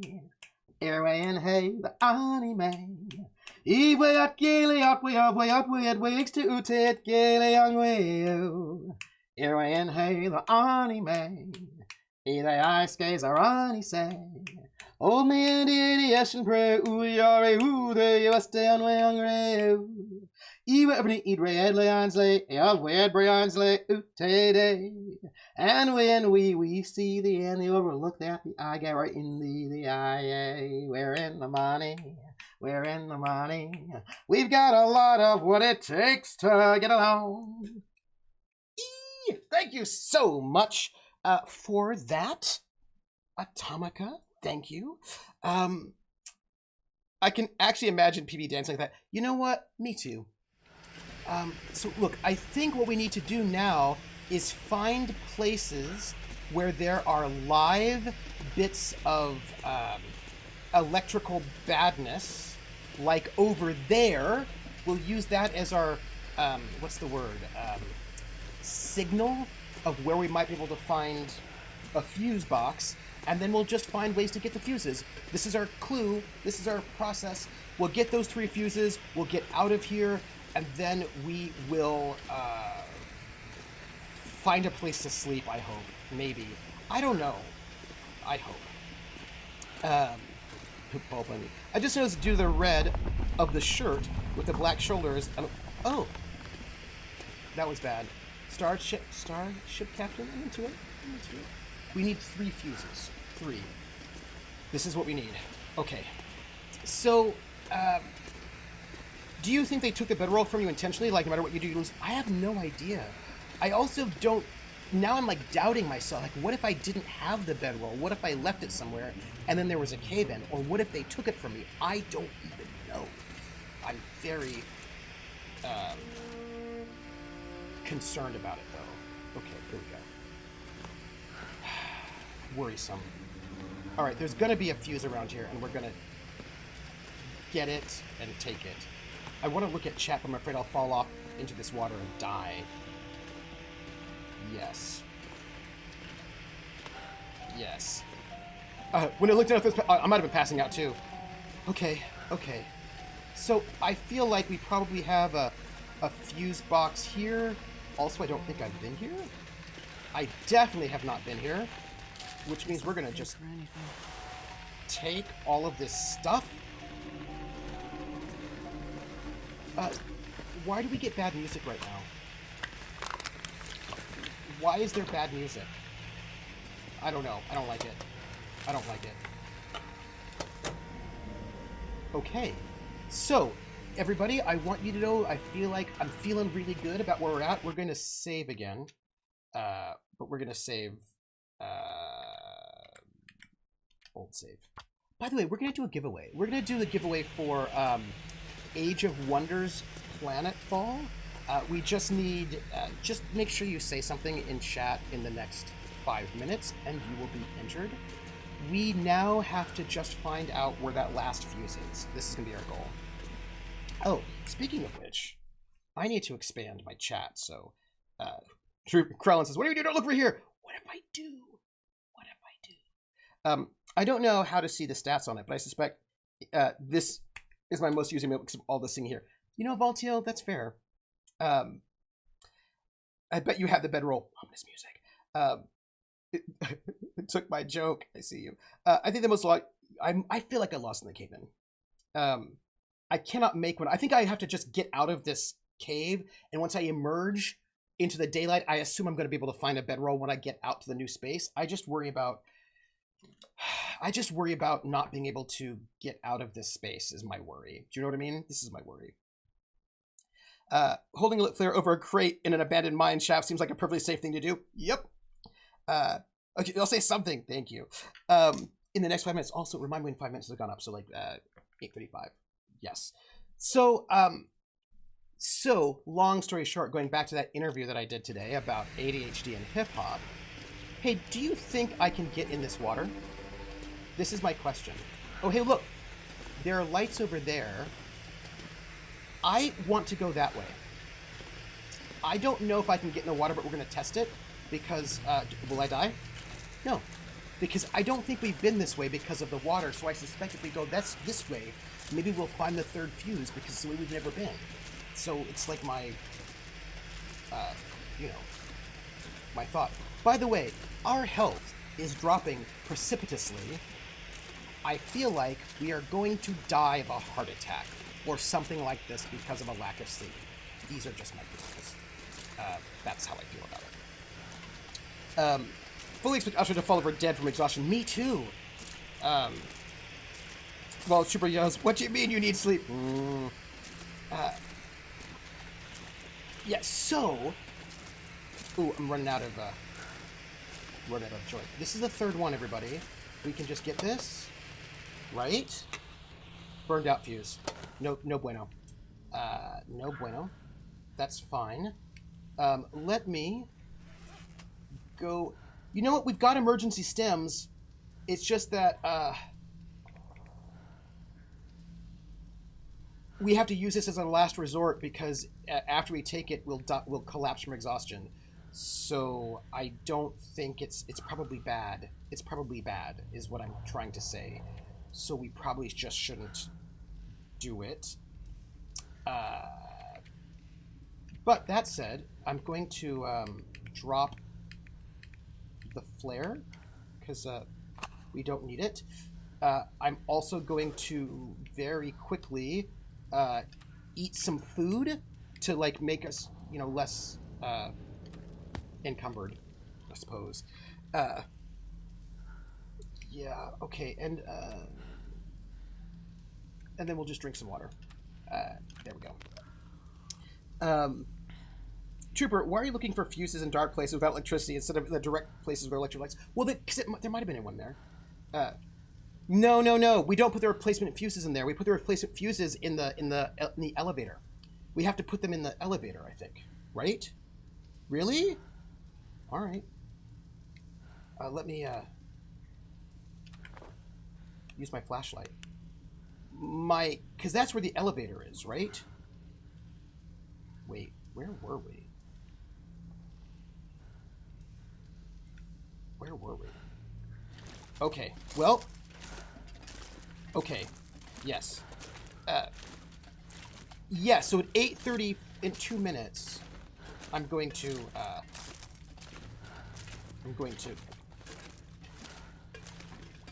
Yeah, so this is the way I think it was... I think this is where it was, right? I'll check my missions. Let's see. Swap burned out fuses. Okay, yes, all right. Well, we will do that. But I will note that I don't have 3 fuses. So but now the problem becomes, can I remember? We walked this way. We were coming this way. Can I remember actually where all the burnt out fuses were? Yeah, so we're gonna go, that's it over there. We will swap this one out. I'm a little worried. A little worried, but okay. Yes. This one, I believe I believe this is one that we need to swap out. If not... What's wrong? Oh, I know. You're really tired. I'm really sorry about this. I understand what you're saying, and I'm very, very sorry. The real fuse box was behind you the whole time. Okay, so, we have a...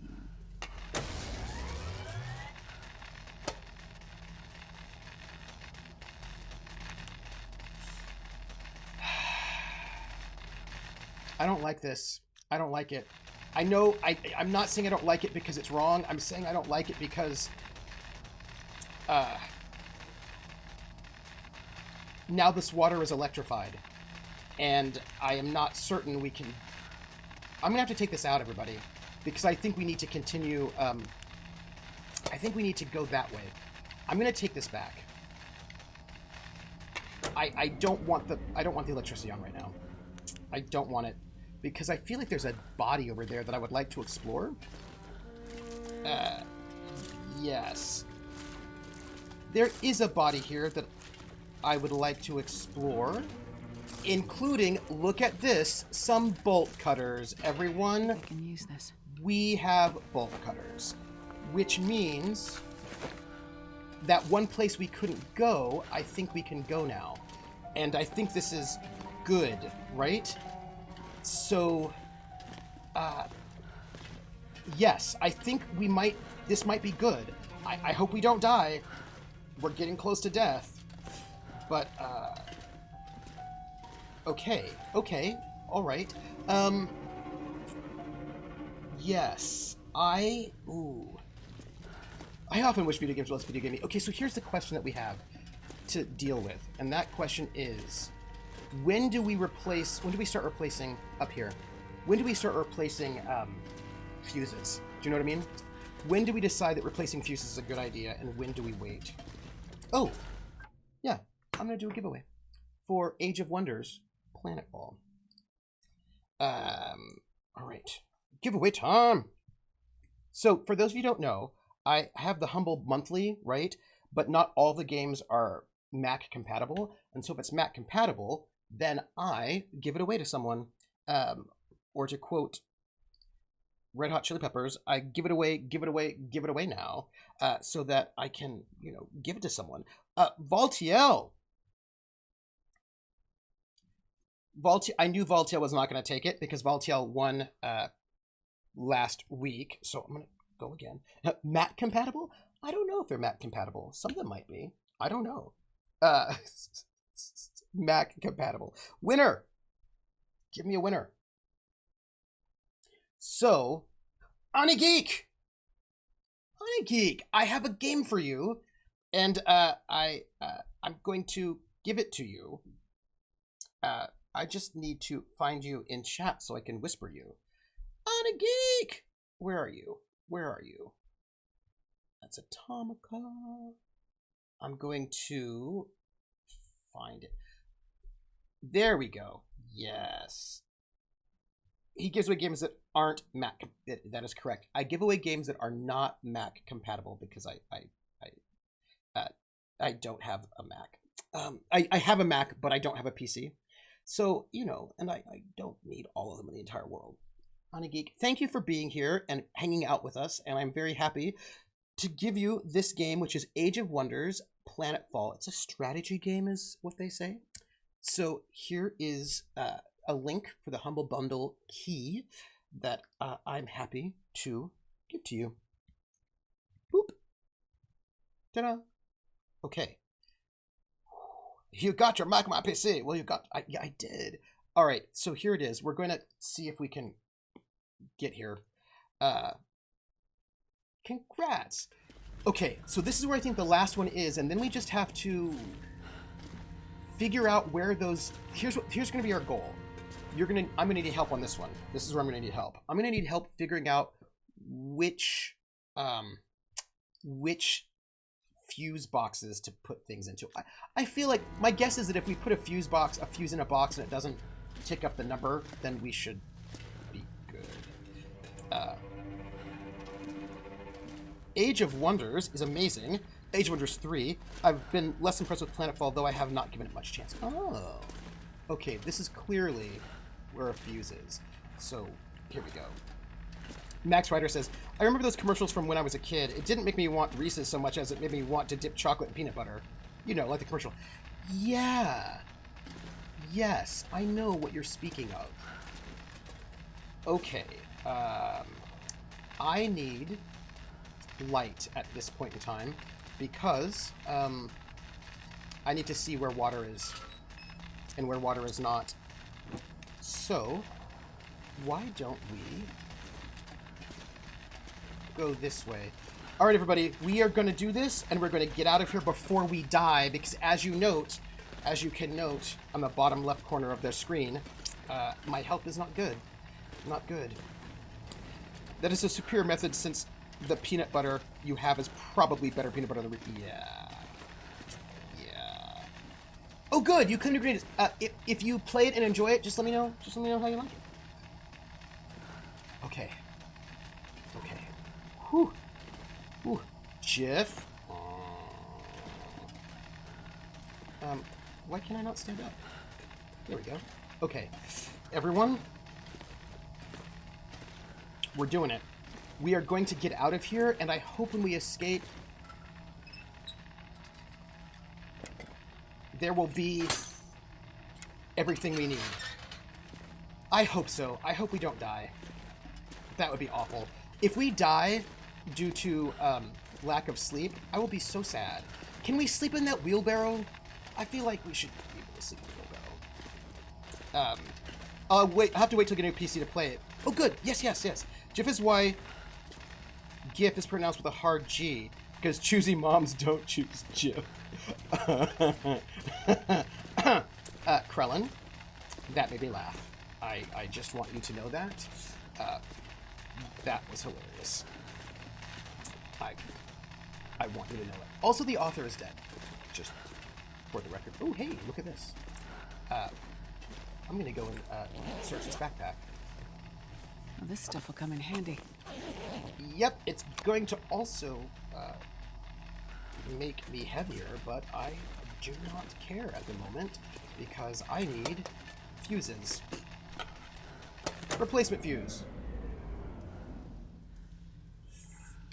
While we're here, why don't we eat something that might be a little bit heavy so that we can dump it, so that we have, less encumbrance, and that's what I'm gonna do. Yeah, let's do that. Can drop it. Okay. My encumbrance is so bad, y'all. It's because I'm so exhausted. Can I make? I don't think I can make. I can't make any. I wish I could. I wish I could go to sleep. Let's save. Let's do that. Let's save. Krillin, I love you now. Okay. Oh, we're back. Yeah. Okay. So, point being, there was this article about hip hop and ADHD and hip hop where I was interviewed for Grammy.com, and I was explaining that I don't think the reason why we're talking about ADHD more now is because there's a pandemic, but because of the way in which ADHD has gone from condition to identity. But also, I also discussed with this interviewer the way in which claiming ADHD as an identity can be especially important, let's say, for rappers, because Black people are underdiagnosed for ADHD, and many of the symptoms that one would exhibit when one had ADHD, as, say, a small Black boy when one is 13 or 14, because they're not being diagnosed, are often being read as defiance or bad behavior, which then causes those kids to be labeled violent, troublemakers. Then they get suspended or expelled, and it like feeds the school to prison pipeline, right? So a lot of the stereotypes of like rappers and of Black kids in general often can overlap with ADHD symptoms, which they're not getting diagnosed for. So claiming ADHD in a rap album in many ways goes to push back against stereotypes of Black people, especially Black boys, although Black women are also especially underdiagnosed for ADHD as well. So basically that part of this claiming of ADHD is not just because it's trendy or whatever, but there's also kind of really important political and social and cultural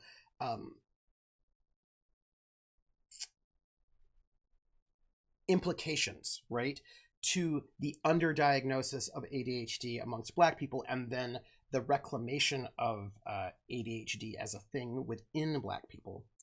Lack of impulse control also lead to certain excesses in purchase and jumping into conflict. Yeah, absolutely. And I funny because a number of rappers have been rapping about ADHD recently, and rappers are often stereotyped with certain behaviors as pathological that are also often symptoms of ADHD. Yeah, ODS, absolutely. And then what's funny, I didn't actually say this to the interview, but now I'm thinking about it. Remember I was talking about how high cholesterol is not an identity?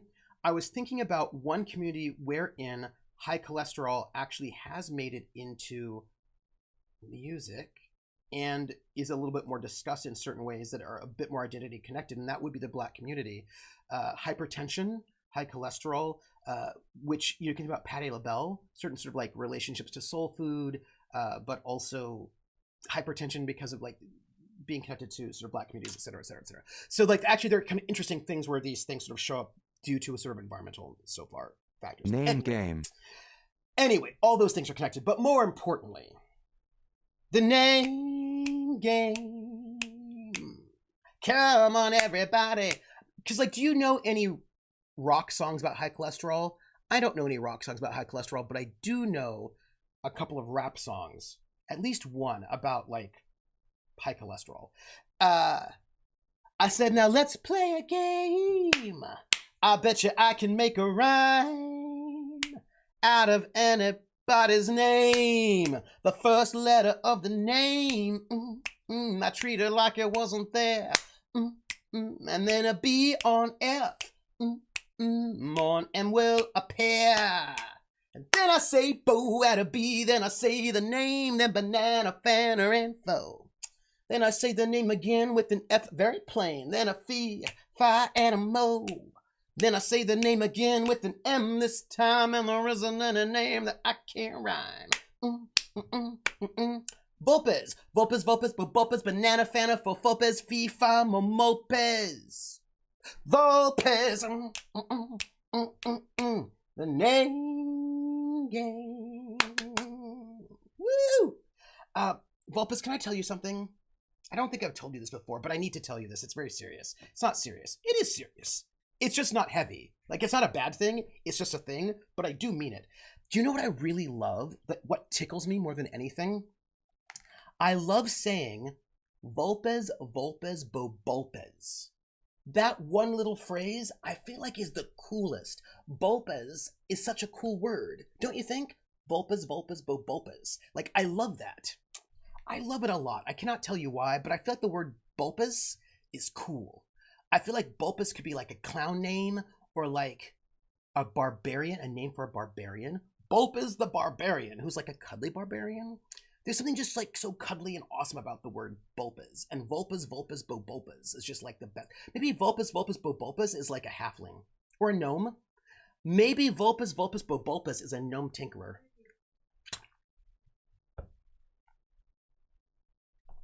I'm just saying. I'm just saying. That's all I'm saying. I also think Bugsy Me Alone references depression in December. Oh, yeah. Odious, I think that's true. Yeah. So, anyway, that's what that whole... it has a nursery child looking at... It does! I am... Here's what we got going on, y'all. We have now gotten all 3 fuses. We need to figure out where to go, which fuses to replace, because we were not replacing them in real time like an unwise person. So, let's do that. We might be able to, like, maybe wander around in interesting ways. If we go, like, no, that won't do it for us. Okay. Okay. I know, I am so sorry. Shitty way to die. I know. I know. Please don't die this way. Please do not die this way. I would be very sad if you died from exhaustion. I understand this. I'm so sorry. No rock artist, but Mark Lowry, Southern gospel artist and comedian, has a song "Deep Fried Okra" to the tune of "Living La Vida Loca," who is also Hawkeye. Well, that's interesting. Okay, so I'm going to note a couple of things about what you said, Hawkeye, which I'm just throwing thoughts out in my brain right now about this because I think this is very interesting. Do you think we need to go that way or this way? Which way do you think we need to go? There are 2 ways to go here. Let's go the other way. I don't know if we should go the other way, but we're going to go the other way instead to see if that will get us somewhere interesting. It makes it part of humor. But see, this is interesting, right? Because the thing, Hawkeye, is that you mentioned somebody who is, hey, that thing you love, somebody who is Southern, a Southern gospel artist, and soul food is also, soul food and some of those related health issues are also part of Southern culture as well. So that becomes interesting. A number of the kind of stereotypes that also a lot of poor white people are also undiagnosed with ADHD and are also often stigmatized in certain similar ways. when it comes to behavioral problems, etc., etc. And so I wonder about the what's the word?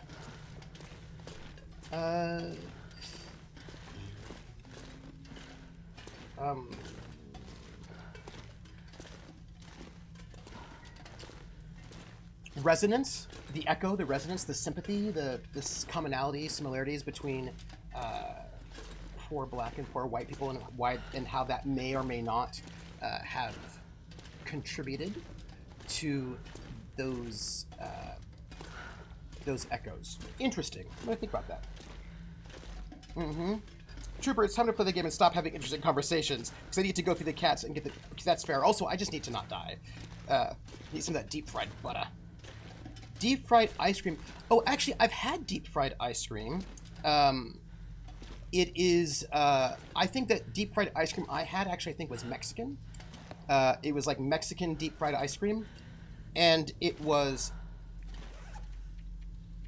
The map does not show the tunnels because it does not like joy.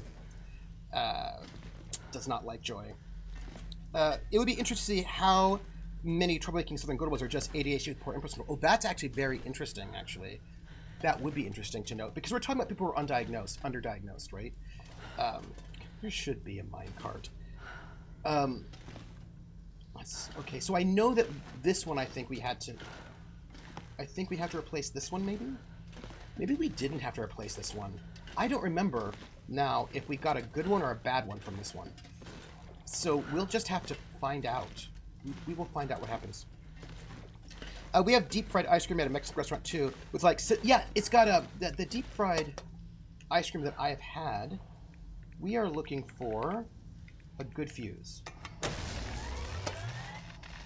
Does this do what we need? I feel like there's a puzzle here. Let's see. Nope, this does not do what we need. This is one of the ones that does not need a fuse. Nope, not this one. Okay. Hey, that's how we're going to do it. We're going to try to find...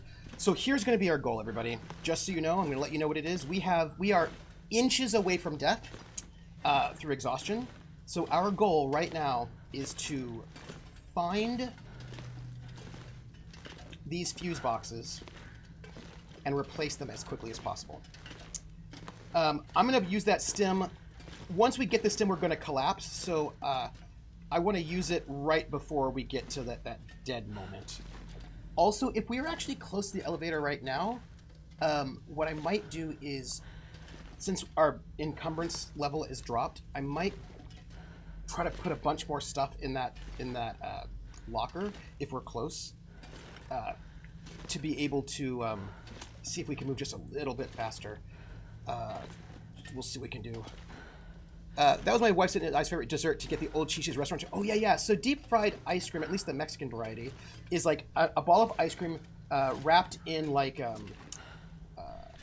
batter that I think has got like coconut and cinnamon and so forth in it, and then quickly deep fried in a way that leaves all the ice cream on the inside, but that's kind of cool, crisp outside. That is, it's very nice. It's very nice. So I feel like we might be... Oh, dang it, man. We might be close. Oh, you went up on mochi again. Ooh, I do love mochi. Mochi's very good. Jessica says, good luck with the game. I'm going to go and see about go get some sleep. I appreciate the discussion. I totally have more thoughts when dealing with ableism. Please do. I want to just note that something that stuck out me earlier when it comes to diagnosis, that people with kindness... treat people with kindness. The reason people self-diagnose isn't to avoid society, it's to find one and see the whole discussion on it. Absolutely. But also, sometimes people have to self-diagnose because they cannot afford healthcare, or they do not get good healthcare, or the healthcare they have access. You know what I mean? Like, this is okay, we went this way. There is a fuse box here that we should replace out this direction, so we're going to go and find it and replace it. It's flash fried, so the ice cream doesn't have a chance. But oh, nice. Undertake, yeah, do it. But there is a serious problem with psychocognosis when it causes you to diagnose with the wrong thing. And that is, yes, that is also true. That is also true. And I think also You know what? I think we can tell which ones are the bad fuse boxes because the box is ugly looking. This is my thought on that. Okay, everybody. We are gonna have to avoid dying right here. Oh, I don't like this at all. Don't die. Don't die. Don't die. If I say it, I feel like it'll just come true, right? Like, just... Yes. Yes. I have been. And I think there's also, like, a problem. I think that sometimes people sort of turn to self-diagnosis when the healthcare system hurts them, right? Because some people don't get good diagnosis from the healthcare system, which is... Okay, so here, by the way, here is our elevator. This is our elevator. This is really, really good. I believe there was a box up here that we can go to, right? I'm sort of Schrodinger's ADHD while I'm on a 2-year waiting list for an appointment. I know there's something there, and it's like, yeah, but you don't know for sure, yeah. And it's tricky, right? Because I know that, for example, black people get underdiagnosed or overdiagnosed, right? Like, so a black person might have ADHD. So I was reading about this. Like, it's more likely that a black person who goes in for ADHD will get diagnosed with schizophrenia when they don't have schizophrenia than they will with ADHD because of biases within the medical industry. So it's like, ooh, right? You have to be really... Which is in some reason why actually, why a lot of people just don't go to the doctor. That and the Tuskegee syphilis experiment. So there are a lot of factors that go into a bunch of things. Okay, did we do it? That's 2 out of 3. Okay, we have 2 out of the 3, and we might not die. We're gonna save again. We're gonna save again. Confirm. Okay. Okay. Okay. Oh, no, I didn't want to turn that off. What's wrong with me? Ah! Lights. Camera. Action. Okay, okay. Everybody, real quick, we're going to eat this protein bar in the hopes that it will let us just get rid of a little bit more weight, right? So we can move just a little bit more fast, more quickly, a little bit faster, and find that last fuse box. All we need, I hope, is the last fuse box. If we can do that, we may be able to get out of here without dying. Volpez asks why I don't take a sleep break.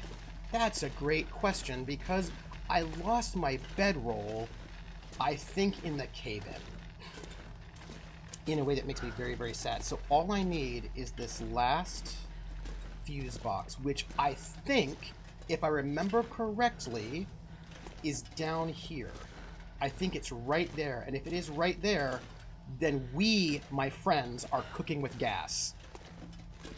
I feel like this is the case. Please, please. Nothing to it but to do it. I hope this is our life. And I hope that when we get up topside, we will find a place to sleep almost immediately. This is the 3rd one. I know this is it. I know it. Okay. Last one. That's it. Okay, this is it, everyone. We're good.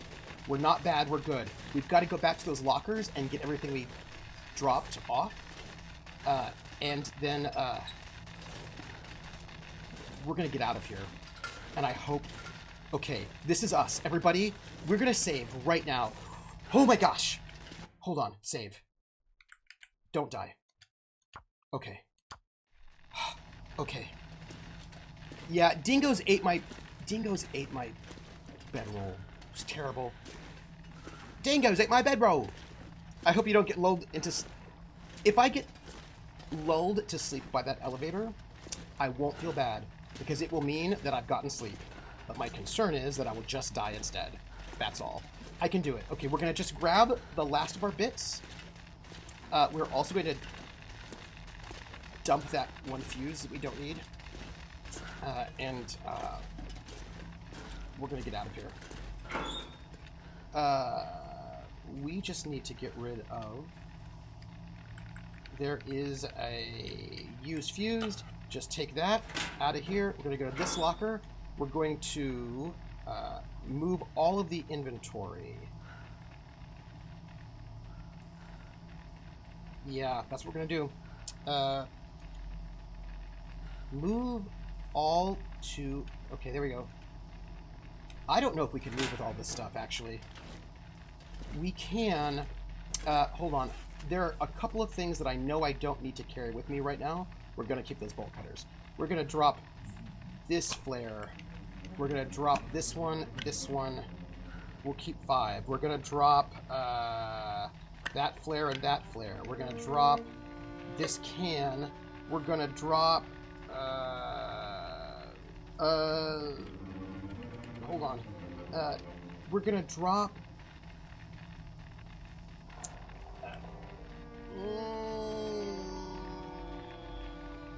hold on. We're going to drop... There was something I figured we didn't need. What was it?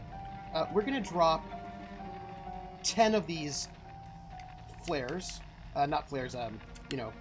Yeah, flare shells. We're going to just drop 10 of them. We're going to drop these fresh guts because we don't need them at this moment. We're going to drop... what else? What else? What else? We're going to drop this metal.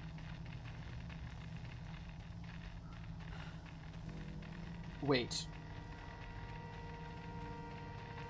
We're going to... Yes. Yeah, right? Is there anything we can repair really quickly? No, I don't want to harvest that. I just want to... Where did it go?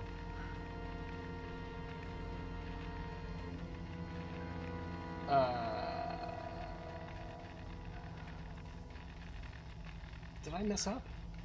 Did I mess up? Hold on, y'all. Quick, anything to repair with this before we go? I feel like if there is, we'll know it. If there's not, we won't know it.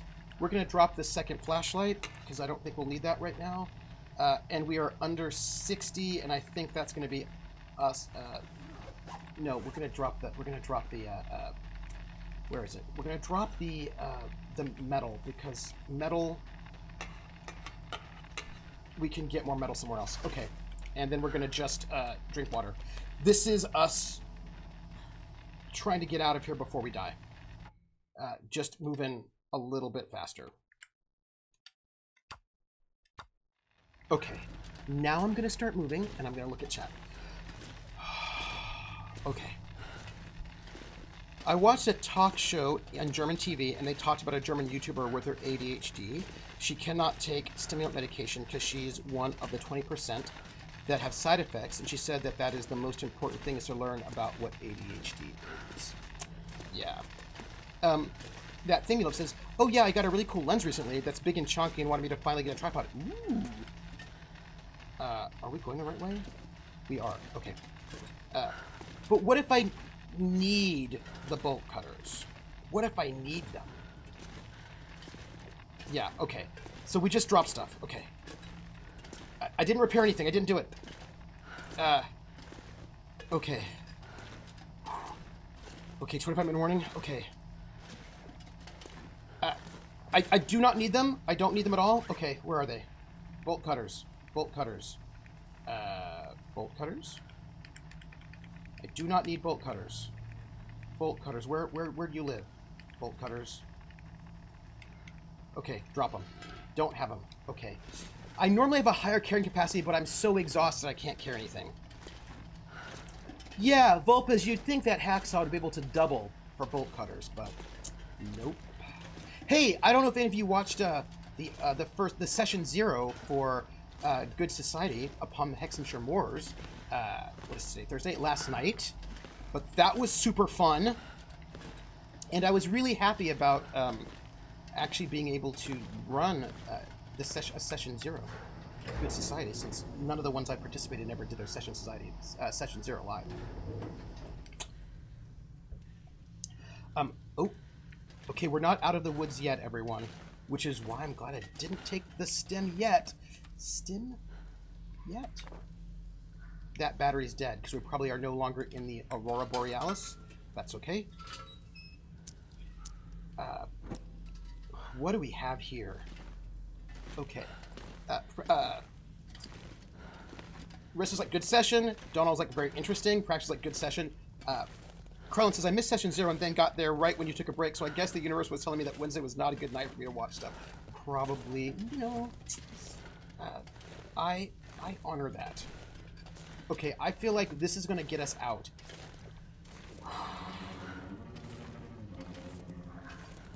Why is there bad music happening?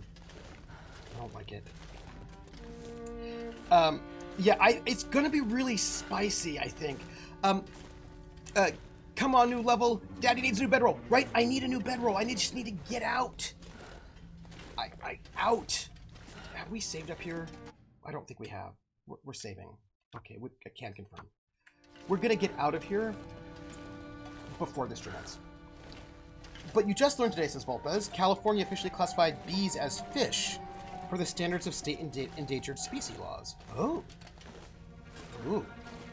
Weird. I saw the aurora in Copenhagen once, and I wish I could go to Iceland or Svalbard. Oh. Yeah, let's... Yeah, I hope we don't find Molly or a bear. It's a floaty fish? Oh, DSB, I don't know if you're still here in chat. If you are still here in chat... You should drop that link to the box theory of categorizing food if you're still here. Yeah, drop that link, the one that you sent me, because it was hilarious and I loved it, and I feel like everybody should see that link because it's amazing, and I am a fan of it, and everyone should know. That's what I'm going to say about that. Yeah, so we're doing the Good Society. I'm really excited for it. Normally, your Good Society takes place at a town not too far from London, but I was like, let's be up in London. Rissa, thank you. I like how Rissa's got that command on lock now. Hey, look. There's a way out. I hope we can get out without those bolt cutters. What if we need those bolt cutters? I overwrote that last save.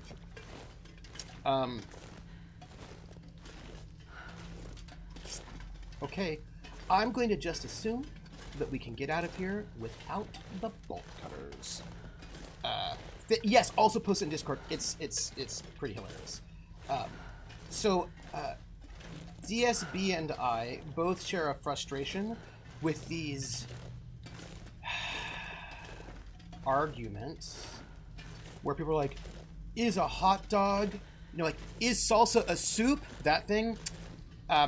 Is cereal a soup? Cereal's a soup. Why is it not a soup? Prove to me it's not a soup. Ha ha ha ha. I hate that so much. Like, you have no idea how much I really, really dislike all of those discussions. Where somebody wants to show you how smart they are because they're going to argue that cereal is a soup. I hate that. I hate it so much. It is one of my least favorite things in the universe. Don't like it. Because the people who are making these arguments to show how smart they are, they don't believe that cereal is a soup. If they went to a restaurant and ordered soup and gave them a bowl of cereal, they'd be irritated. We all know this to be true, but they're making this argument and it just feels very disingenuous, and it feels like they're trying to show, I don't like it. I just don't like it. Anyway, that particular website sort of makes fun of that whole discourse in a way that I find hilarious. Is a hot dog a sandwich? Yes. Is a hot dog a sandwich? Because of that whole thing. My daughter has shown me PowerPoints on that. My response was, who cares? Yeah. No one orders generic things in restaurants, though, Trooper.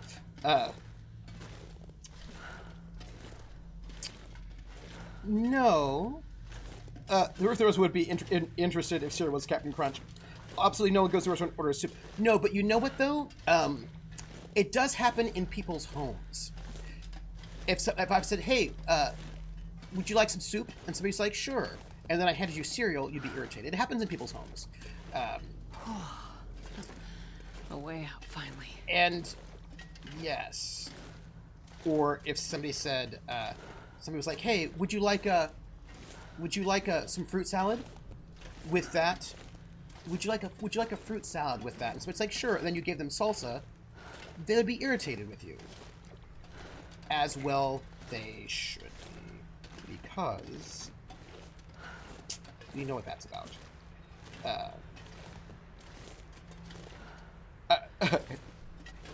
So I suppose restaurants might have a soup du jour, and then that soup du jour ends up being Captain Crunch.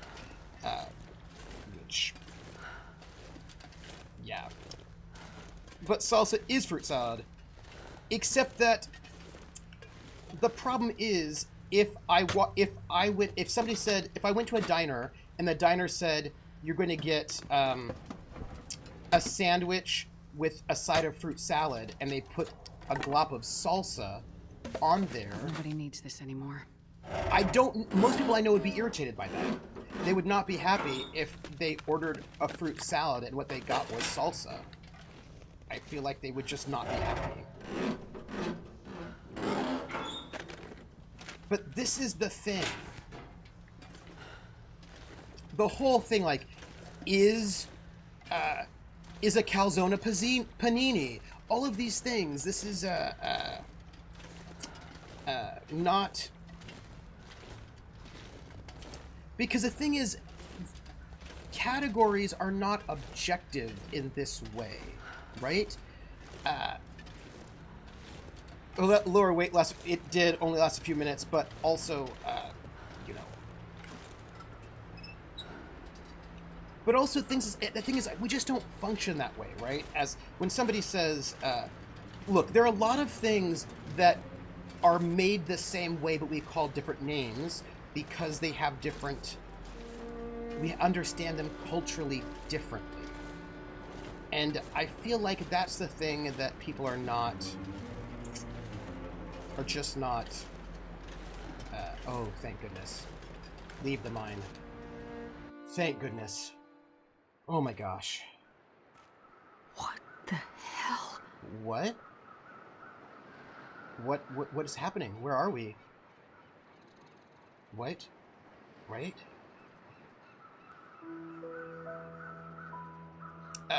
All those are fun thoughts associated with close friends not arguing with the internet.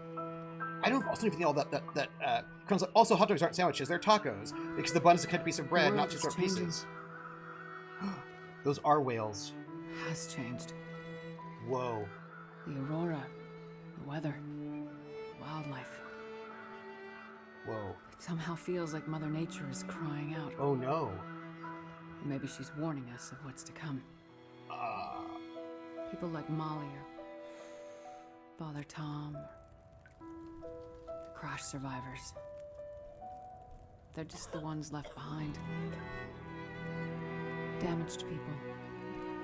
The hopeful and the hopeless. What will this new world do to them? Will it make them harder? Will it break them? I'm not sure I can help them. And I don't know what I'll find when I get to where I'm going. But what I do know is this. Mackenzie is alive. Have we been and he's heading to Perseverance Mills. Okay. And that means I have to get there before it's too late. Y'all. I may not be able to stop this darkness from coming. But I'll be damned if I'm gonna let it happen without a fight. Y'all! We beat the episode! We beat episode 3! Wah! Wah! Wah!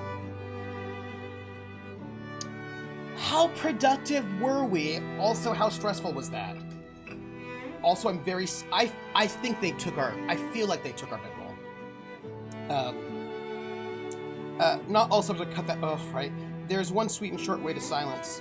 It is the food be silent and eat because the subbase is not talking. moving way faster in this cutscene than Astro's ever moved under Super's control. Maybe. I think episode 4 is out, right? I feel like episode 4 is out. Is that correct? Is that correct? I feel like episode 4 just came out. I feel like this is true. I'm so excited about this, everybody. We're going to find out what's what.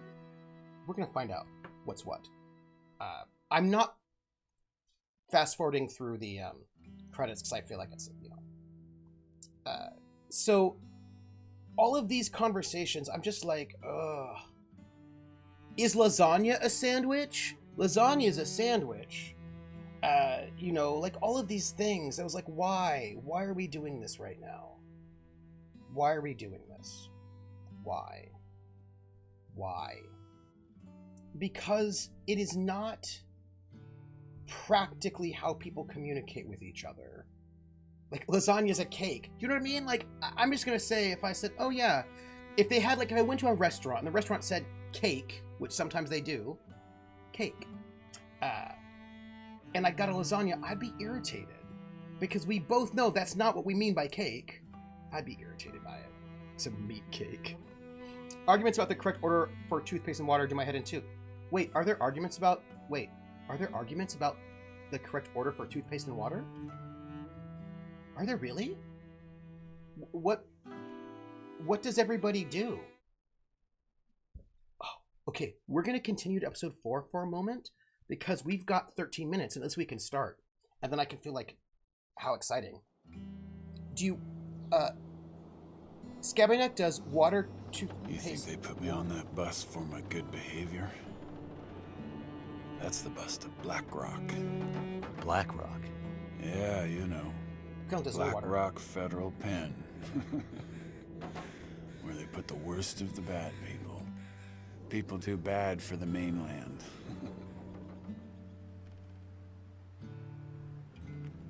Hey, everybody. Hello?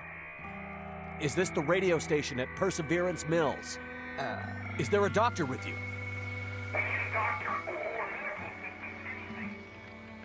You need to take my message. You need to deliver it for me. It's important. Ask for Atwood. Atwood. Okay. Got it. We only had one chapter of What's Oscar. the message? Wintermute. Just that. Atwood will know what it means. By the way, there's an RPG I want to play. I've got to figure out how to do it in person though. Online. I don't know how to do it online yet, but I have to figure out how to do that. Because it's called Winterhorn. I just thought about it because of this. That's why. What's in the case? Uh-oh. I have no idea. Getting kidnapped. Should I show you what happened to the last person who lied to me? Yeah, but I don't know. She didn't look so pretty after I was done. This is bad. She? Well, don't worry, Pilot. You'll be with her soon. Are you gonna try to murder me? Oh, hey, I forgot about that. Got knocked unconscious. But not in a friendly way, like not in a fun, like, ooh, unconscious way. It was like more like, oh no, I'm gonna have a concussion kind of a way. Ooh, I had a thought about that when it comes to RPGs. So Wintermute, Winterholm is by...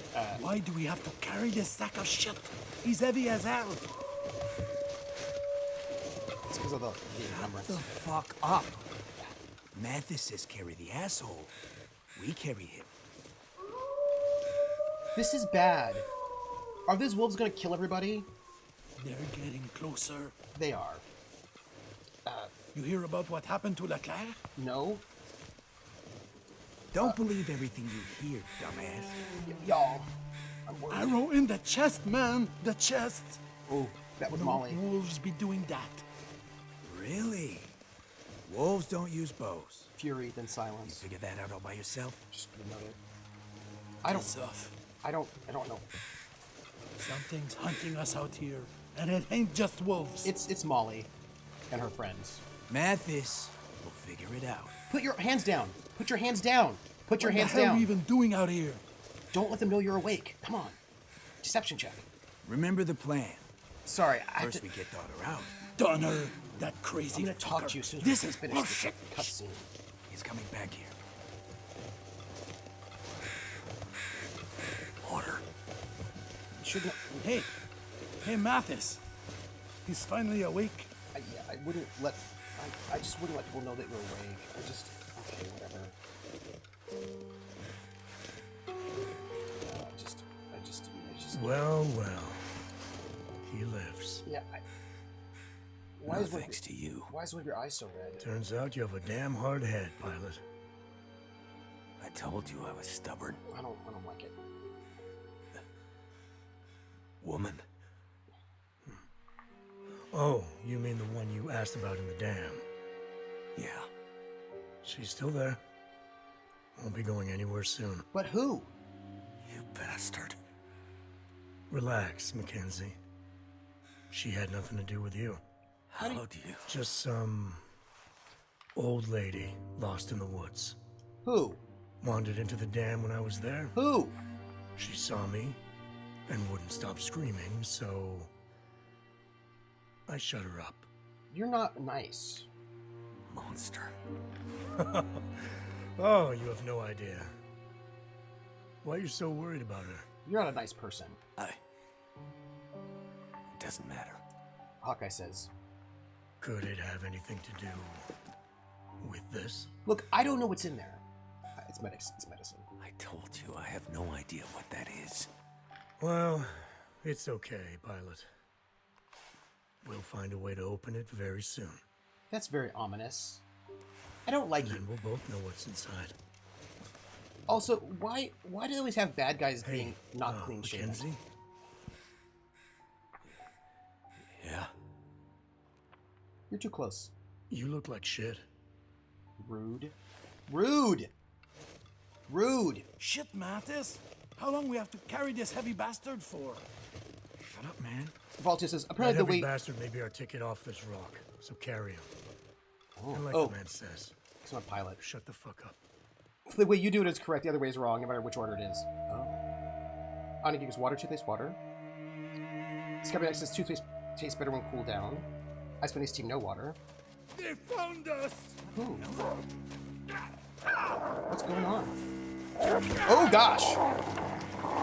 Am I in a... Oh gosh! Okay, well... Oh hey, no! Oh! Come and get some, Okay.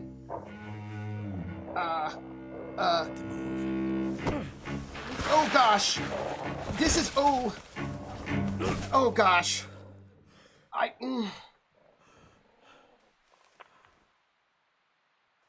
Where's the pilot? Hide. Can't let them find me. Oh gosh. Need my hands free. I know. Oh my goodness. Y'all, here. We're just gonna save the game right now. We're just saving at this moment. It's gonna be a little bit of a moment of save. We're just gonna confirm. We're gonna accept it. We're gonna be right here. I'm gonna catch up with chat because that was just a little intense. We've got some excitement. Game's not done. So that sounded like her. Yeah. Oof. Mad Dog Vachon. Game changer remind you where we were. Yeah. Vachon's the brain. So these guys, I think that other guy, right? That other guy they wanted to get out. The guys are moving so fast, carrying Mackenzie. Their encumbrance limits must be. I know. I feel like their encumbrance limits is huge. It's unfair. Or they're not carrying several toolboxes. I just wanted just a little frostbite. So he's not talking about us or anyway. He's talking about husband killer, or he's talking about that old lady from the first episode, maybe. And that's it's because he never asked for this. 5-minute warning. Oh, thank you. Okay, so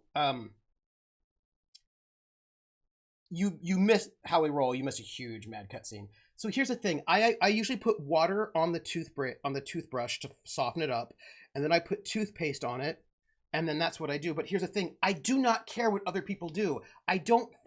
Okay. I need to tell you something really important that impacts the ways in which I think about these debates, and which is generally I do not care. And I'm going to tell you, hello. I'm going to tell you what it was. When I was a young person, right? Wow. Hold on. You know what?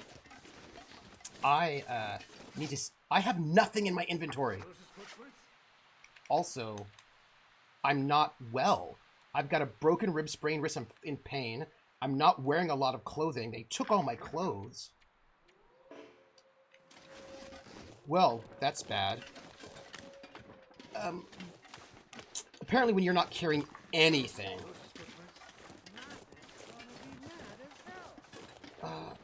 Oof. Yeah, they kidnapped me and then took all my stuff. It's rude. I just want to... This is... I mean, it's very fast. It's... But I also would like to point out that I'm not carrying enough... I'm not wearing enough clothing. The minute I put on clothes, I'm gonna be slow. Oh. I know, I'm so Sonic. No inventory, not enough clothing, no food, no water, no weapons against wolves. Getting cold out here. Unsafe. Okay. Stay out of sight. This is scary how we roll. So I've got to stay out of sight. So, okay. Where did he go? What? You better get him, or there'll be hell to pay. Okay. Quick. Stay out of sight. Go, go, go, go, go. Yeah, and I also have no case. This is bad. Like, the lack of... I know about crouching. The lack of case is not good.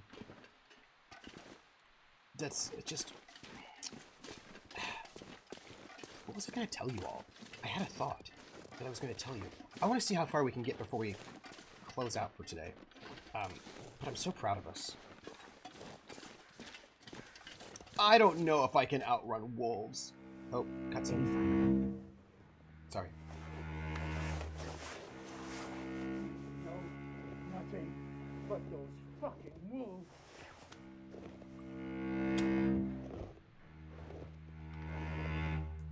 Ooh. I need a smoke. Oh, oops. Never mind the wolves. We gotta find him fast. What the hell? Let him run. He won't get far with those wolves hunting him.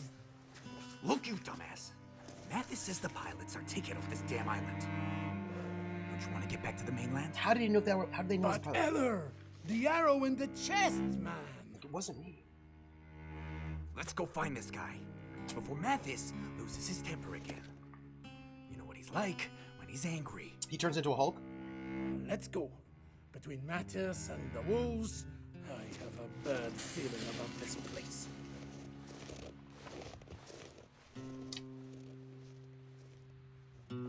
Hey, everybody. We have been so good. I'm so proud of us right now. Better keep going. Yeah, I know. The controls for this tutorial were useful because a lot of time passed between... Oh, that makes sense. That makes sense. It does. It makes a lot of sense. So, I also think it's super interesting that they restart us off in a basically a super vulnerable state with nothing. You know what I mean? Turns big... yeah. He's already big and ugly. That's fair. Turns green. Well... Sorry about all this. Quick question. Is one expected to have a good feeling about the frozen race underwater penitentiary? Probably not. Probably not. You're doing so good because you're unencumbered. But I'm not doing good.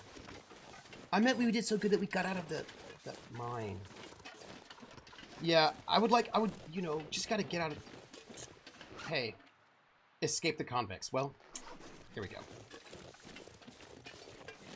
But if we got this quicker, but we died because we were attacked by wolves and we didn't have a gun or a knife, then it's good. It'd be bad. It'd be awful. But I've been doing better with my encumbrance. You have to admit. I've been better.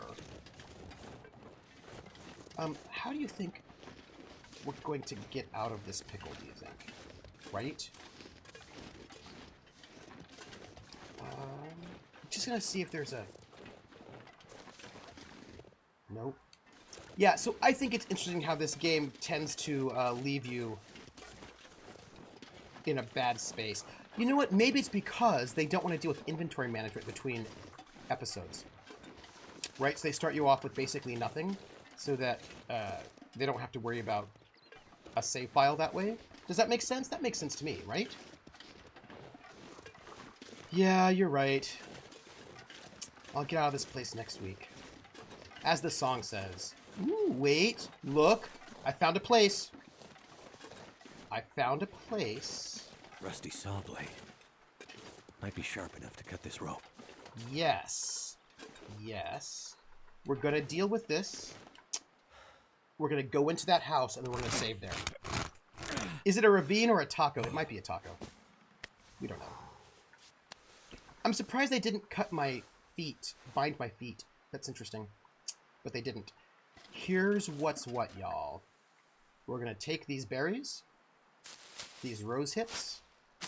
We're going to harvest them. We are going to go into this broken... Oh, hey, graffiti. Graffitied shell of a house. And there is nothing here, actually. But... Oh, hey, wait, there's a note. We're going to read it, and then we're going to go. What's the note say? This is it. We're going to read the note.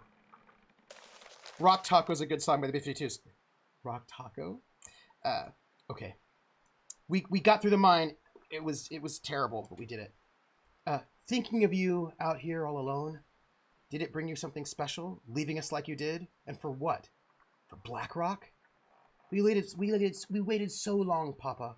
Did you think of us at the end of things? I'm glad I came all this way finally. Only to see what it was all about, living in this defenseless place. I sat for a bit, listening to your voice. All I heard were wolves. With a warm heart, Bonnie. Doesn't feel that warm of a heart, but no, we're not leaving the house right now. We are going to sit here and we're going to save. We're saving the game and we're going to end. That is it. This is what we're doing. And then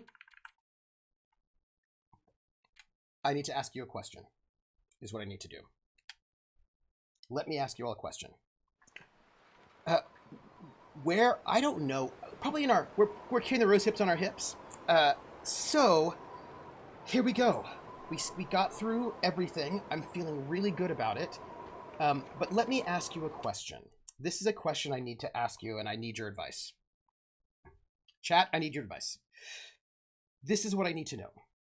It is 9:30. I've got some stuff to do. I also have to eat and all that. But I was not able to get my bike ride in earlier today. But I really want to get my bike ride in today. So the choice, here's my question. Do I ride my bike now, go out and bike ride right now? Do I do that? Or do I just do my bike ride tomorrow? It'll like push off my schedule. Like it'll shift my schedule by a day, which means, let's see, I would then bike ride on Friday, work out on Saturday. Today is Thursday. I do lift weights on Saturday, do a long bike ride on Sunday, and then I would have to bike ride on. I would lose that 1 day break that I have, and I would have to wait. I'd have to wait. What do you think? What do you think? Don't bike at night. Do it tomorrow for safety. Don't ride at night. Okay. All right. That's it. I'll do it tomorrow. Well, did the storm get to you yet? Because it was real bad down here. Oh, there's a storm coming? Hold on.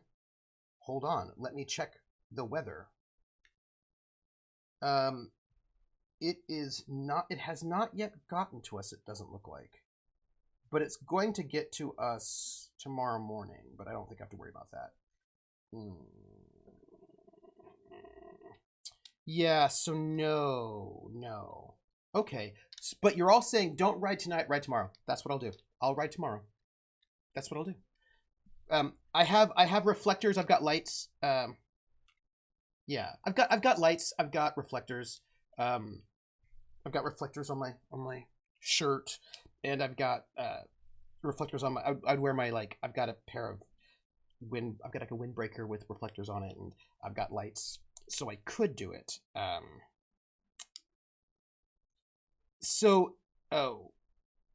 It's the storm is supposed to hit us soon. This storm is supposed to hit us soon, Then I will not bike ride. I'm just going to go and make dinner and eat dinner. Then, wait, it's supposed to then ride now when it's cooler. Wait. Tomorrow, tonight eat dinner. Okay.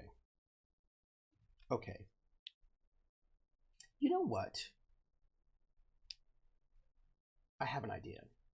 I might bike ride and also do my weights tomorrow. I'll do both of them tomorrow so that I don't actually miss a day so I can still take Sunday off. That's what I'm going to do. I want to thank everybody for being here. You all have been wonderful. Here's what I'm going to tell you. Tomorrow is City of Light and Shadow at 7 p.m. And it is... And also tomorrow's weight is actually not a big deal. It's just mostly just like stretching and tendons and that kind of stuff, so it should be fine. Abs, basically. Tomorrow's abs. So I've got Kolos tomorrow night at 7 p.m. Eastern. You should come out and hang out with us. And then Saturday will be the Outer Worlds. And then Sunday night at 8, that's at noon Eastern. Sunday night, 8 p.m. Eastern will be Witcher Road's Home with Praxagora the Smaforia. And yeah, that's what I got going on. And I'll keep everything updated and put in the new calendar for you all. And that'll be really good. And the season finale will be next week with the Roses. Well, Roses finale and then the Saints finale the week after. You can't make it tomorrow. A friend is actually coming through. Oh, that's so cool, Max Ryder. Nice. First person's introduction. That is nice. That is nice. By the way, everyone, I need to tell you. So this Friday, finale for the Roses. Next Friday, the Saints wrap up. The Friday after that, D&D Basic 1983 Solo Adventure from the Red Box #2 with mapping. So that's going to be happening next. I had an idea. That's going to be happening the Friday after next. So I'm really excited about that. And I'm not going to give you specifics, but I just confirmed what it is I'm going to be doing for July on the Fridays. I've got I will put it on YouTube. Absolutely, Krellin. So I've got confirmed what we're going to be doing in July for the Tales from the Foxhole, the Foxhole Friday. If you ever want an old school guy to run you some first or second edition, let me know. Oh, Max, I want to run some first edition because nobody does first edition. Like the OSR is kind of just not into the first edition. They're into basic. They're into Redbox and all that. And I'm like, why? We could do, well, we can talk about it. And I'm also writing academic stuff. I have been committed to writing at least an hour every day. This week I only got 1 hour in because I had to read I did academic stuff every day this week so far, but not all of it was on my book. It was for this dissertation that I had to read and this research for this article that I was interviewed in. But tomorrow I get to write on it again. And it's going to be, so my goal, I'm going to let you know, my goal is at least 1 hour a day, maybe even up to 3 hours a day, Monday through Friday. I'm going to work on my academic book. And I would like to spend 1 hour doing writing for game stuff if I can. And that'll be Monday through Friday, and then I'll do other stuff on the weekends. Those are my goals. We will see. We will see. When will I tell you about July? Krillin loves first ed, second ed, not so much. I never played second ed. July, dying of heat and humidity. No. Second was your favorite, but I've run some first for college kids, given the experience. No, Max. First and second are so different. Second has skills. First edition doesn't have skills. Like second edition, I remember getting the player's handbook and the monster manual for second edition. I was like, this is so different. It's so different. So different. I was like, what? I will tell you this. It's going to be a solo thing in July, but I will not yet tell you what it is. Not yet. Max took out all the second, so no monks. No monks? Oh. No dual classing to bards. No dual classing ranger max user. Oh. Isn't it more 3 hour game writing and one on the music book? No, it would be the opposite. Okay. I'm going. You know where to find me. You've got my socials. You can hang out in the Discord with us. You can find me on Twitter, right, at Academic Foxhole. YouTube is Trooper SJP, and the Patreon that goes to pay for all the RPGs I'm doing, to pay for the cast, is at Academic Foxhole. So that's me. I am going to get dinner. I've already made dinner. I'm going to reheat dinner. And that's what I'm going to do. That's it. Okay. I'm going. Everybody, take care of yourselves. You're the best. And I will catch you all on the flip side. Bye, everybody.